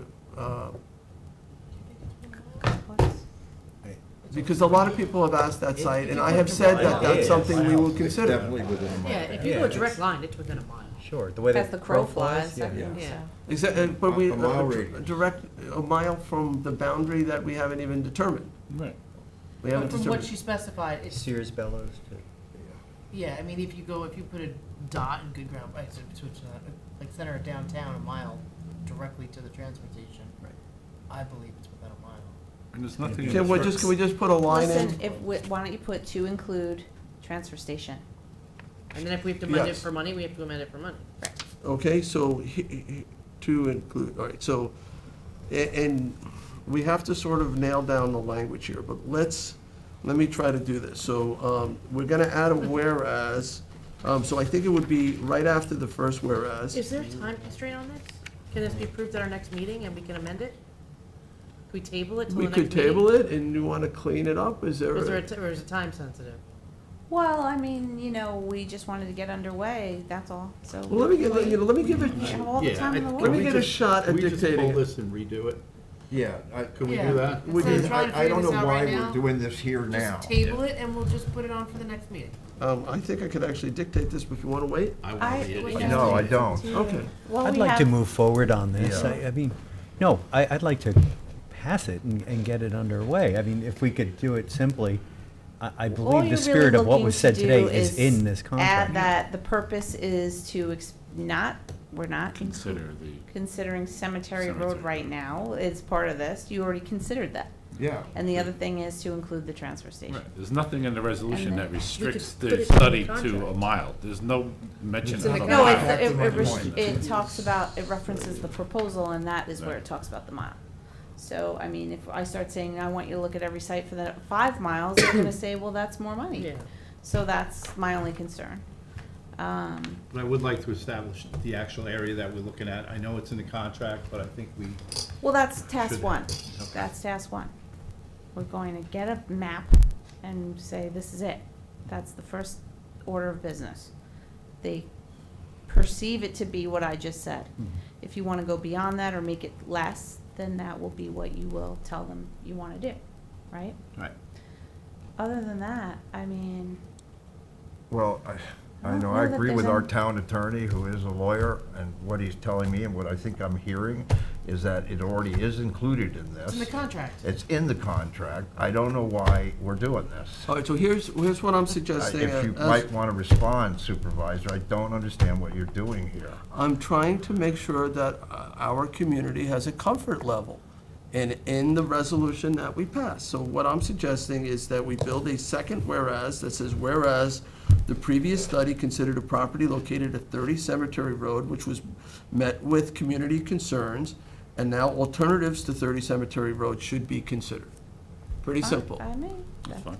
Okay, and then, in terms of the language for the landfill property, where, this doesn't say the radius, but. it doesn't say anything. I'll have them amend the contract to And- the proposal itself that you're referencing. Okay. to include, or you can put it right in the resolution, whatever you want to do. But we'll Well, that will specifically contradict the call out- contract. So, If you do that will contradict this contract. This is dating it April 19th. Why don't you just add a clause that says to include the, I'm sorry, I ran upstairs and don't have it in front of me now, but it says the proposal dated April 19th, et cetera, shows a boundary, right? That's what it says right now. And you just say to include the Jackson Avenue complex. Yeah, so Slash landfill complex. Yeah, so where it says, whereas after much public input and support for a comprehensive review, that paragraph could be followed with another whereas clause, whereas the site of the former landfill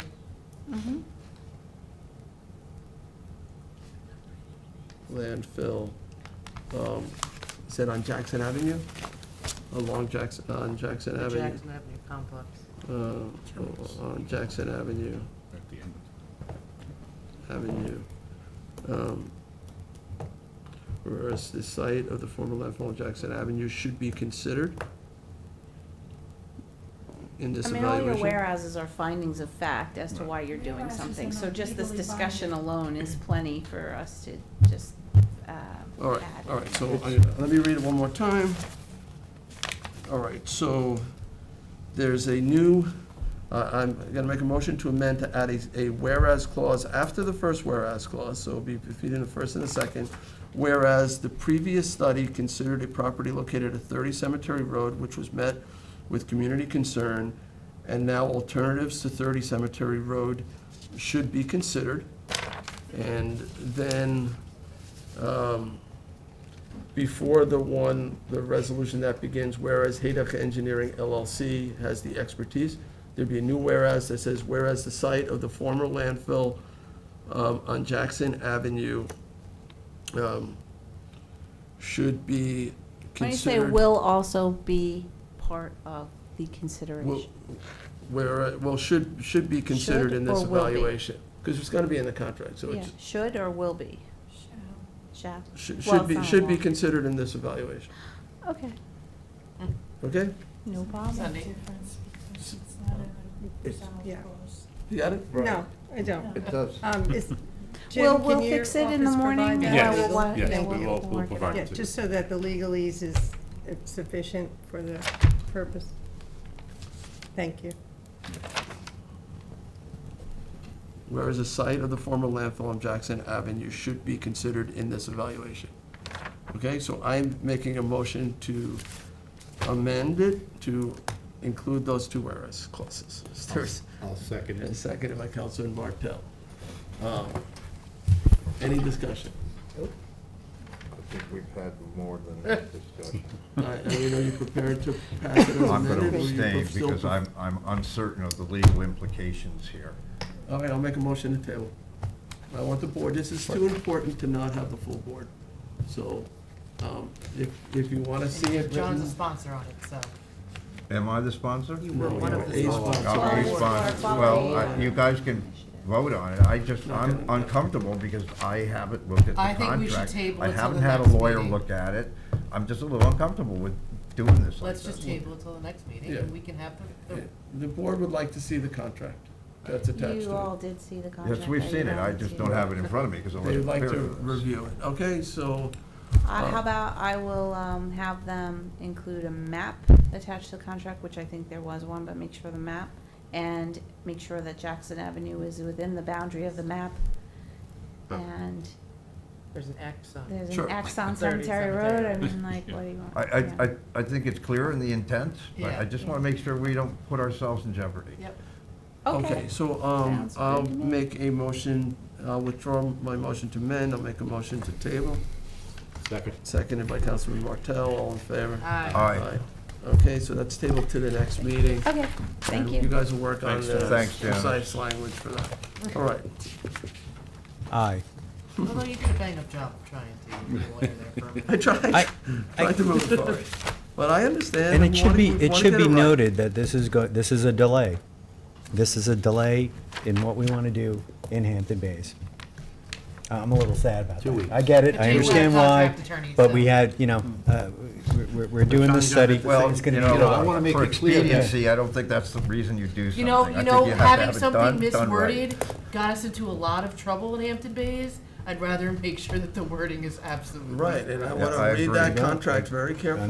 No, this- Understand. This will eventually authorize me to sign that contract. Yes, and that's the way it should. And this was in the resolution, That's the way it's not the supposed to run. contract itself. Yeah, Yes, exactly, so, all right. you know, Louis. I want to make sure that the contract reflects the board's wishes. All right, so now we're going to go to the first resolution. Back to the beginning, page 5. So I'm on page 5, resolution 634, 2023, and I think I need to withdraw this, right, Jim, or? Yeah, I think. All right, so I'm going to withdraw. Councilman Bovee, you're a co-sponsor, you okay with withdrawing? Yes, absolutely. All right, so the two of us are withdrawing the resolution. Town Board Resolution 639 of 2023. This is to adopt a town one-year agricultural use agreement for 2023, 2024. Second. Seconded by Councilman Martell, all in favor? Aye. Aye, approved. Town Board Resolution 640 of 2023 is going to have to be tabled. By accident, this was actually put into the queue, and we haven't had a public hearing on it. So we have to wait for the public hearing. So I will table it to May 23rd. Just read the resolution. Authorize reallocation of W-Quip funding from Flying Point Comfort Station to Hot Dog Beach Comfort Station. Okay, a motion by the sponsor to table to May 23rd. And who's our I'll second? second. Seconded by Councilman Martell, all in favor? Aye. Aye, so tabled. Town Board Resolution 641 of 2023, co-sponsored with Councilwoman McNamara, authorize supervisor to sign contract extension for subaqueous water main crossing Shinnecock Canal at Mashut Beach and Ponquag Bridge at Lighthouse Road with Banker Construction Corp. and G&M Earth Moving. Second? Seconded by Councilwoman McNamara, all in favor? Aye. Aye. Approved. Town Board Resolution 642 of 2023, co-sponsored with Councilman Scavone, is to authorize supplemental funding for W-Quip of Round Pond Stormwater and Restoration W-Quip Project. Second. Subject of discussion, public hearing on it. Many hours ago. All right, seconded by Councilman Scavone, all in favor? Aye. Aye. Approved. 643 of 2023, authorize the purchase of construction services from Renew Contracting and Restoration Services using the Bay Shore UFSD contract for construction services at 240 West Montauk Highway, Hampton Bays. Second? Seconded by Councilwoman McNamara, all in favor? Aye. Aye, Aye. approved. 644 of 2023, authorize the supervisor to enter into an agreement with A. Martin Petrovich, Professor of Horticulture, to review the 2023 groundwater monitoring report of the Sabonic Golf Course. Second. Seconded by Councilman Bouvier, all in favor? Aye. Aye, approved.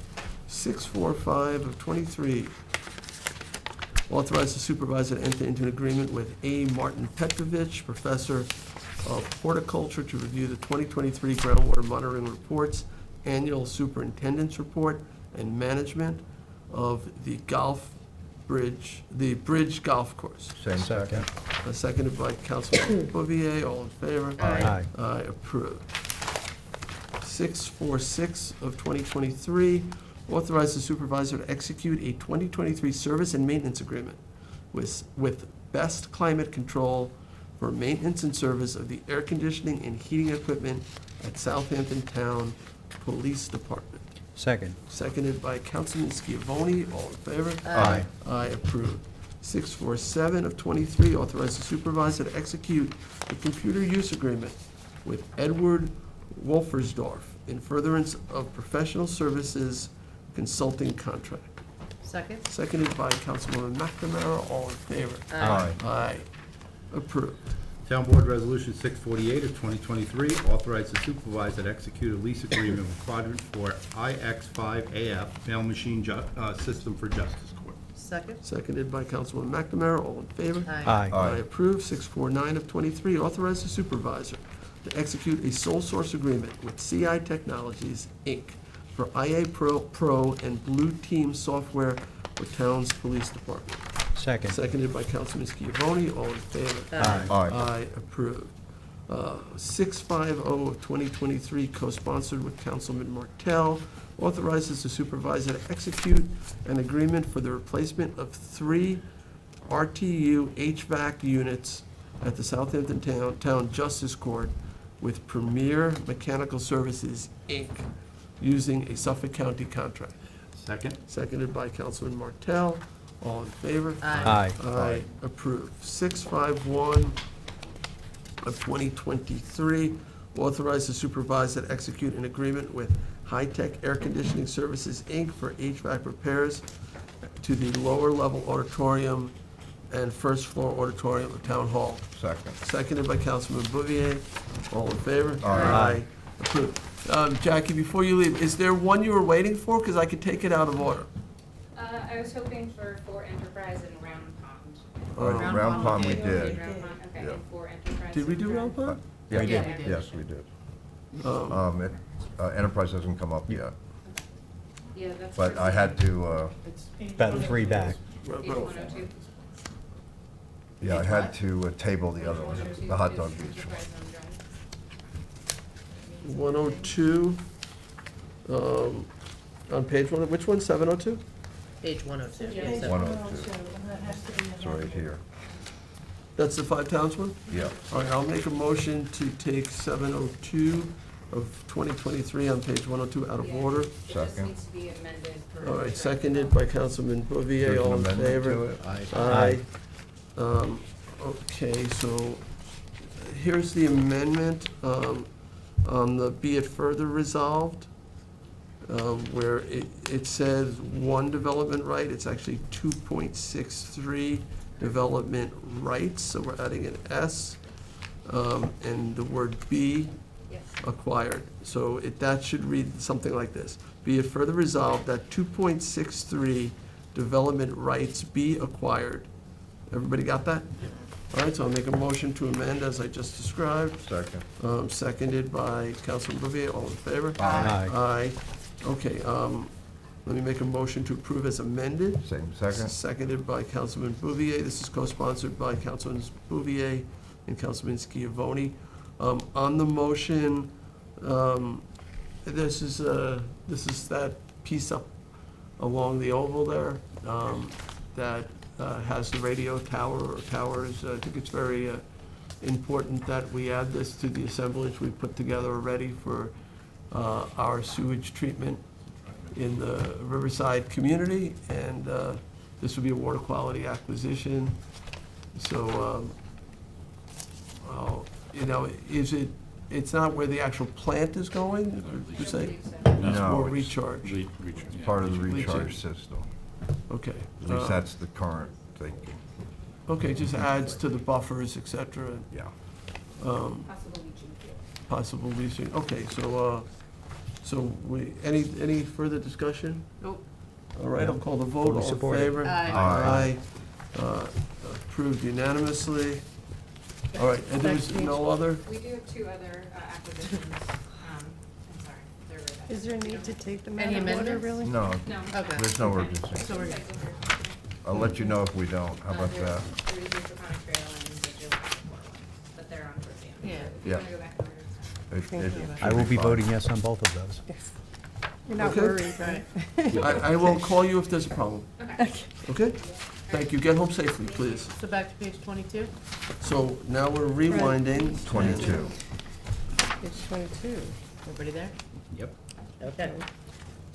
Town Board Resolution 652 of 2023, authorize the supervisor to execute any and all documents pertaining to the 2023 transportation contract with Suffolk County Office for the Aging. Second. Seconded by Councilman Schiavone, all in favor? Aye. Aye. Let me just double check, I didn't mark my paper, but 651 we did approve, right? Yes. Yes. Okay, thank you. All Town right, Board Resolution 653 of 2023, authorize the supervisor to execute parks and recreation agreements for programs. Second. Seconded by Councilman Bouvier, all in favor? Aye. I approve 654 of 23, authorize supervisor to sign any and all documents with Moncito Inc. for website services. Second. Seconded by Councilman Scavone, all in favor? Aye. Aye, approved. 655 of 23, authorize supervisor to sign consultant agreement with Michael J. Zarro to assist the Southampton Town Police Department with the Hexagon computer-aided dispatch software, niche records management software, and vigilant license plate reader camera project. Second. Seconded by Councilman Scavone, all in favor? Aye. Aye, approved. Town Board Resolution 656 of 2023, authorize the supervisor to sign a one-year extension with LMJ and ENT LLC DBA, the Sandcastle Cafe for Tiana Beach concession for the 2023 summer season. Second? Seconded by Councilwoman McNamara, all in favor? Aye. Aye, approved. Town Board Resolution 657 of 2023 to authorize the supervisor to sign the 2023 Sag Harbor Partnership Incorporated Cultural Arts and Recreation Grant. Second. Seconded by Councilman Bouvier, all in favor? Aye. Approved. Town Board Resolution 658 of 2023, award and authorize supervisor to sign contract for a used hydraulic excavator with All Island Equipment Corp. Second? Seconded by Councilwoman McNamara, all in favor? Aye. Approved. Town Board Resolution 659 of 2023, award and authorize the supervisor to sign a contract for a 2022 Ford F600 dump truck with Jen Grass Ford. Second. Seconded by Councilman Martell, all in favor? Aye. Aye, approved. Am I on? Oh, I'm sorry. Town Board Resolution 660 of 2023, co-sponsored with Councilwoman McNamara, declare items surplus and authorize disposal of vehicles. Second? Seconded by Councilman McNamara, all in favor? Aye. Aye, approved. 661 of 23, recall and amend resolution number 2023-472, authorizing the supervisor to sign an extended contract with Massiano Consulting, Inc. for grant writing assistance. Second. Seconded by Councilman Bouvier, all in favor? Aye. Aye, approved. Town Board Resolution 662 of 2023, co-sponsored with Councilman Bouvier. Recall and amend resolution number 2023-581, authorizing the supervisor to execute a contract with DTN LLC for Weather Century Online Public Safety Program. Second. Seconded by Councilman Bouvier, all in favor? Aye. Aye, approved. 663 of 23, co-sponsored with Councilman Martell, recalls and rescinds, excuse me, Town Board Resolution number 2023-104. It was a duplicate resolution. Second. Seconded by Councilman Martell, all in favor? Aye. Aye, approved. Town Board Resolution 664 of 2023, resolution authorizing the supervisor to sign contract with Ryan D'Amico for sound system at Good Ground Park. Second. Seconded by Councilman Scavone, all in favor? Aye. Aye, approved. Town Board Resolution 665, 2023, resolution authorizing the Parks Director to enter into an interim agreements for mobile concession pursuant to Town Code Chapter 111-7B2 for 2023 season at Mecox Beach and W. Scott Cameron Beach and Red Creek Park. Second? All right, seconded by Councilman McNamara, all in favor? Aye. Aye, approved. The next one we tabled, 666. so we're up to 667. Yep, Town Board Resolution 667 of 2023, 2023 notice to bidders for the 2022 F-250 Super Duty with NAPAD body, service body for 696 ML for highway. Second? Seconded by That's quite Councilwoman a... McNamara. Didn't fly. All in favor? Aye. Good job. 668 of 2023 accepts donation for Southampton Town Police Department. Second. Seconded by Councilman Scavone. It's a very generous donation from the Gabelli Family Fund and the Howard and Jennifer Michaels Family Foundation. So we had a motion and a second. All in favor? Aye. Aye. Approved, and thank you to those entities. 669 of 2023 amends the 2023 adopted budget for Building and Zoning Division overtime. Second? Seconded by Councilwoman McNamara. All in favor? Aye. Aye, approved. 670 of 2023 amends the 23 adopted budget for highway special events. Second. Seconded by Councilman Martell. All in favor? Aye. Aye, approved. 671 of 23 amends 23 adopted budget for special events. Second. Seconded by Councilman Schiavone. All in favor? Aye. Aye, approved. 672 of 23 amends the 2023 adopted budget for the Controller's Office. Second. Seconded by Councilman Schiavone. All in favor? Aye. Aye, approved. 673 of 2023 amends the 2023 through 2027 capital budget and add capital project West Hampton Transfer Station improvements. Second. Seconded by Councilman Bouvier. All in favor? Aye. Aye, approved. 674 of 2023 amends the 23 to 27 capital budget for town facilities improvements. Second. Seconded by Councilman Bouvier. All in favor? Aye. Aye, approved. 675 of 2023, authorized expenditure from town police restricted account. Second. Seconded by Councilman Schiavone. All in favor? Aye. Aye, approved. Let me just see one second.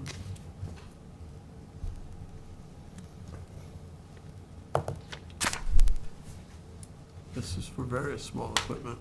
Okay, so that was approved. 676 of 2023, deposit monies for professional services in connection with the Bridge Golf Course groundwater monitoring and review. Second. Seconded by Councilman Schiavone. All in favor? Aye. Aye, approved. 677 of 2023, deposit monies into escrow account for professional services in connection with the Lewis Road PRD site plan application. Second. Seconded by Councilwoman McNamara. All in favor? Aye. Aye, approved. 678 of 2023, co-sponsored with Councilman Schiavone, appoints Susan Cohen, Vice Chair of Zoning Board of Appeals. Second. Seconded by Councilman Schiavone. She also Any goes by discussion? Haberman. All in favor? Aye. Aye, approved. Town Board Resolution 679, co-sponsored with Councilman Bouvier, resolution of adoption amendment of Town Code Chapter 312, Vehicle and Traffic, Parking Prohibited, Windermere Court. Second. Seconded by Councilman Bouvier. All in favor? Aye. Aye. We had held a public hearing on that one. Yep. All right, that is approved. Town Board Resolution 680 of 2023, resolution of adoption amending Chapter 330-340, through 330-346, dark sky laws for enhanced enforcement. Second. Seconded by Councilman Bouvier. And we held a public hearing on this too, Yep. not long ago. I think it's a good law. So I'm just trying to decide whether I want to co-sponsor or not. It's gonna be a whole board thing. Does anybody else want to? Sure, I think it's a Should be good the law. whole board, yeah. All right. Anybody not want to go on this one? On enhancing the I'm in. dark sky? You're in. All right.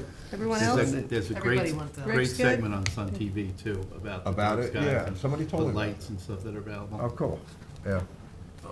Okay, so who was the second on this? Councilman Bouvier, right? All in favor? Aye. Aye. Approved. And that brings us to what page? 55. 55. Okay, 681 of 2023, resolution of adoption, amending Town Code Chapter 270-9 to add requirement to publish rental registration number. Second, and I'd like to co-sponsor Me Sunday. as well. Seconded by Councilman Schiavone. We held a hearing earlier today on this. So who wants to co-sponsor? Sunday, I would also, please.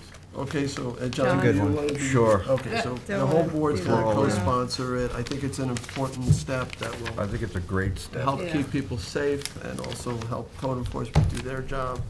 All right. East Hampton. Yes, thank you. All right, yeah. You know, you can learn a thing or two from other communities as people get things right. We didn't vote, right? So, no, we have not voted. Any more discussion on it?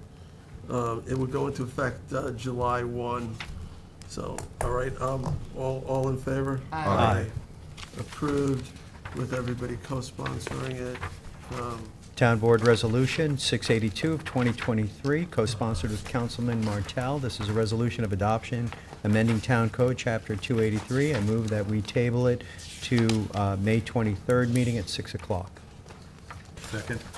All right, so the motion, Or are we on 74? I'm trying to even get to the right page here. 50, page 58. Page 58? Bottom of 50. It looked I like it missed just it. went on, I must have missed the. Yeah, I missed it. I'm So- looking for the end of it. Okay, Lot of so, code there, so- This is 682 of 2023. This is the special events one, and there were some people who wanted to speak, so we can't approve it because the record's still open. So you made a motion. Written record is open for 10 days, and So I you- made a motion to table it for 2 weeks. For 2 weeks. So what's the date? Till the next town. 23rd. 23rd. May 23rd. May 23rd. May 6 23rd. So o'clock. there's a motion, did somebody second it? Second. Seconded by Councilman Martell to Yes. table till May 23rd. All in favor? Aye. Aye. Now I'm on page 75. So that is tabled, and we're on page 75. Town Board Resolution 683 of 2023, the cost reimbursement waiver for East Quad Village Green Summer Concert Series to be held Tuesday nights from June 27th to August 1st, 2023, excluding July 4th, with rain dates of August 8th and 15th, 2023. This is co-sponsored with Councilwoman McNamara. And Councilman Scavone. I'm sorry, Councilman Scavone as well. Second. Anybody else want to jump on this? No? Okay. Leave it to each clause and make it difficult. So, all right, so it's a motion and a second, all in favor? Aye. Aye. Aye, approved. 684, 2023, release of performance bond and acceptance of maintenance bond in connection with Mill Creek Heights, also known as Sag Harbor Woods. Second. Seconded by Councilman Scavone, all in favor? Aye. Aye. Approved. All right. We're getting to appointments and retirements and those kinds of things. So 685 of 2023 accepts resignation of a building permits examiner in land management. Second. Seconded by Councilman Bouvier, all in favor? Aye. Aye. Aye, approved. 686 of 23 accepts retirement of Brian DeLuca, a Southampton Town Police Officer. Second. Seconded by Councilman Scavone. Just on the motion, just want to officially congratulate Brian, Officer DeLuca, for his retirement, and wish him the best, and thank him for his service to the town. All right, so we have motion and second, all in favor? Aye. Aye. Approved. 687 of 2023 accepts retirement of Vivian Miles, minibus driver in senior services transportation. Second. Seconded by Councilwoman McNamara, and on the motion, once again, I'd like to congratulate Vivian Miles on her retirement, wish her the best of luck, and thank her for her service to the town as well. All right, I'll call the motion, call the vote, rather, all in favor? Aye. Aye, approved. 688 of 2023 appoints Brandon Kelly to senior park attendant from civil service list. Second. Seconded by Councilman Bouvier, all in favor? Aye. Aye. Aye, and congratulations to Brandon. 689 of 23, co-sponsored with Councilman Scavone, appoints Brendan Morris to office assistant from civil service list. Second. Seconded by Councilman Scavone, and I'll call the vote, all in favor? Aye. Approved, and congratulations to Brendan. 690 of 23 appoints Catherine Antos to Animal Control Officer 2 position from Civil Service list. Second. Seconded by Councilwoman McNamara, all in favor? Aye. Aye, approved, and congratulations to Catherine. 691-23 appoints Edward Leon to driver messenger position in senior services transportation. Second. Seconded by Councilwoman McNamara, all in favor? Aye. Aye, Aye. approved, and congratulations to Mr. Leon. 692 of 23 appoints Jonathan Migliori to sanitation helper position in municipal works Waste Management Division. Second. Seconded by Councilman Bouvier, all in favor? Aye. Aye, approved, and congratulations to Mr. Migliori. 693 appoints Peter Rivas to Animal Control Officer 1 position in Public Safety. Second. Seconded by Councilwoman McNamara, all in favor? Aye. Aye. Aye, approved, and congratulations to Mr. Rivas. 694 of 23 appoints Ruth Simon to Case Manager from Civil Service List. Second. Seconded by Councilwoman McNamara, all in favor? Aye. Aye, approved, and congratulations to Ms. Simon. 695 of 23 appoints Stephanie Gregory to Maintenance Mechanic 2 position. I'm sorry, I said Stephanie?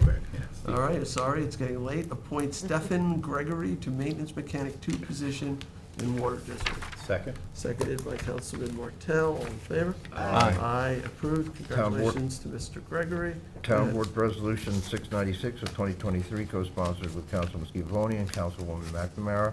Notice of public hearing for supplemental funding for WQIP of Alewife Creek Stormwater and Restoration Project. Second. Who's my second? Councilwoman McNamara. All right, seconded by Councilwoman McNamara. All in favor? Aye. Aye. Approved. Next one is me, okay.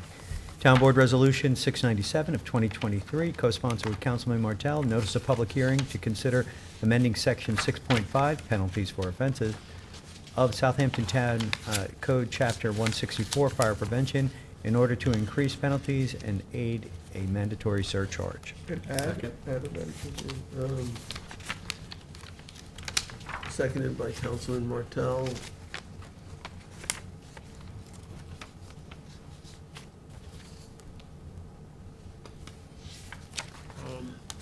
This will be a public hearing May 23rd at 6 PM. All right, this motion is second, all in favor? Aye. Approved.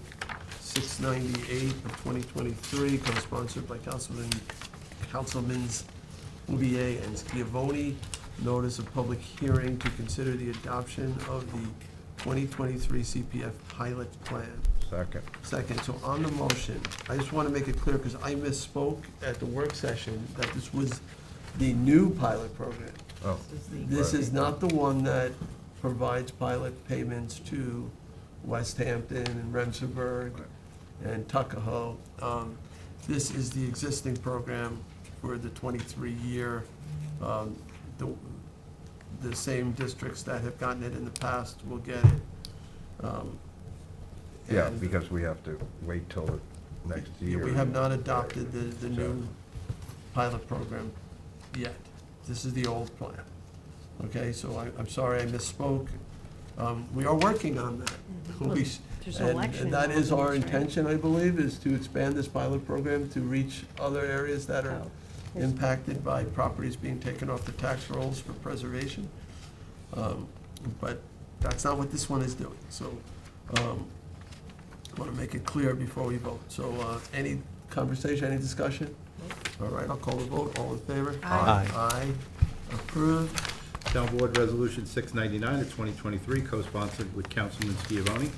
Notice of public hearing for enforcement action at 1 Squires Pond Road, Hampton Bays, Suffolk County tax map as shown for unsanitary condition water supply. Second. All right, seconded by Councilman Scavone. All in favor? Aye. Aye. Approved.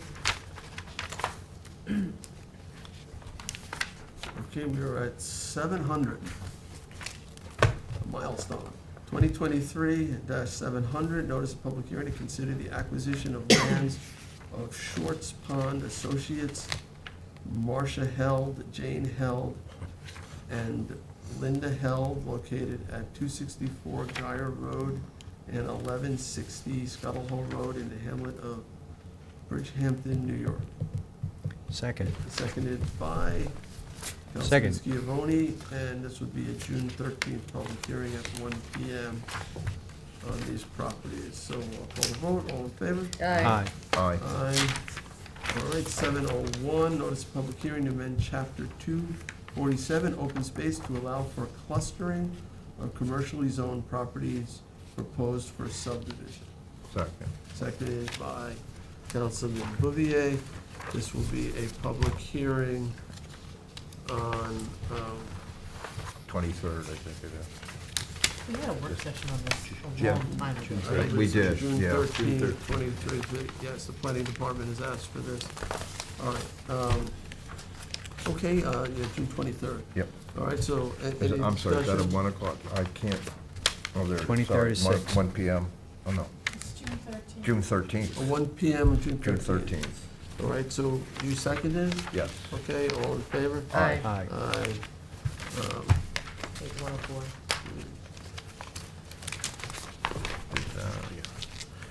Town Board Resolution 703 of 2023 is accept a deed of residual fee from Blair K. Gaza for properties to be maintained as open space located at North Sea, Suffolk County tax map as indicated in the resolution pursuant to Southampton Town Code, Chapter 244-4, obtaining a development rights certificate, and Chapter 247, General Municipal Law of the State of New York. Second?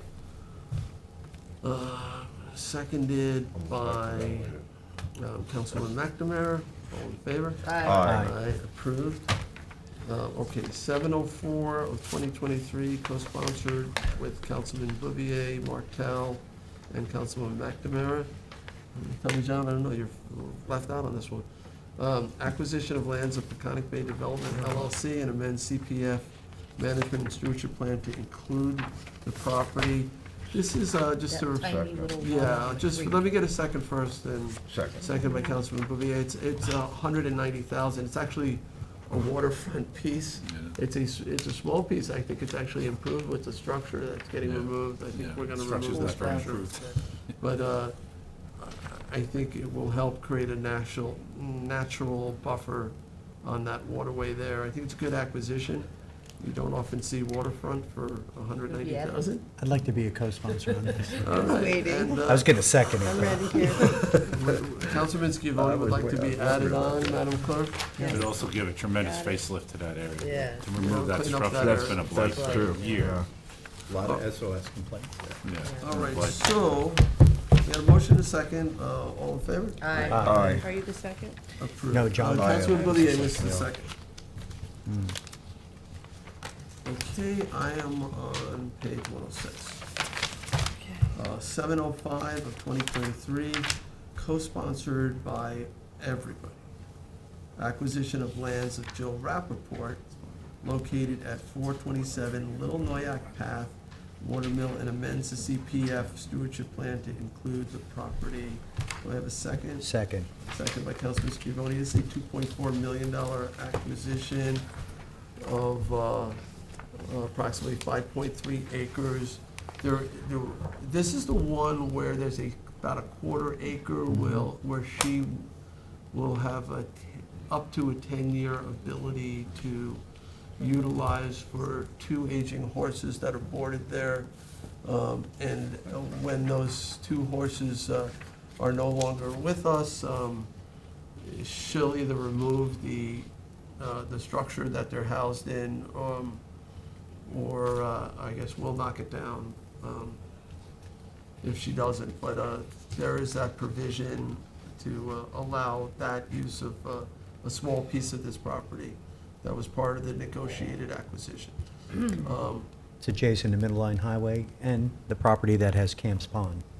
Yeah, this is, I Beautiful think, a area. really important addition to, it's contiguous to large amounts of woodland. And I think it's really important in terms of, protecting that open space there, lots of habitat. And it's a nice outcome for Ms. Rappaport, because, she was really struggling with what to do with her horses, so I think it's a nice. Yeah, way no, to we're get this getting done. it below, I think, below fair market value, so. Okay, so we had a motion and a second, all in favor? Aye. Aye, approved. And, we throw some walk-ons. Okay, 34794 is, our 9th warrant, capital number 9, CPF number 9, payroll liability. Second? Second, John usually seconds these. I know, he Wait was for this, slacking, so. I was on another planet. All right, seconded by Councilwoman McNamara. All in favor? Aye. Aye. Town Board Approved. Resolution, So people can get paid. I'm sorry. Town Board Resolution ID 43266, co-sponsored with Councilman Scavone, to recall and amend Town Board Resolution 2021-791 for the distribution of CDBG COVID funds. So Second. Basically, what we've done is we had to reallocate the monies. Same second. Okay, so I had a second by Councilman Schiavone. Any discussion? All in favor? Aye. Aye. Aye, approved. So next up is doc ID, ID number 43313. This authorizes the supervisor to provide certain assurances and indemnify the county of Suffolk in furtherance of dredging activities at North Sea Harbor. Second. Seconded by Councilwoman McNamara. This like really needs to get fetched. It was done, was started yesterday. They started it yesterday and they're depositing it, I think, on the west side. West side, Right? typically. West They have side, to yeah. because of the birds, Yeah, and that's good because that's, the North Sea Beach Colony ends up getting the sand they needed over but they there. had to because of the birds. The Town Point side is pretty good. We have a stockpile there still. Yeah. Yeah. So, okay, so we have motion second, all in favor? Aye. Aye, approved. I didn't realize they had already started that dredging. I mean, they think the dredge got their money back. Yeah. Okay, that's the last resolution. Is there any other business? No. Hearing none, I'll make a motion to adjourn. Second. Seconded by Councilman Bouvier, all in favor? Aye.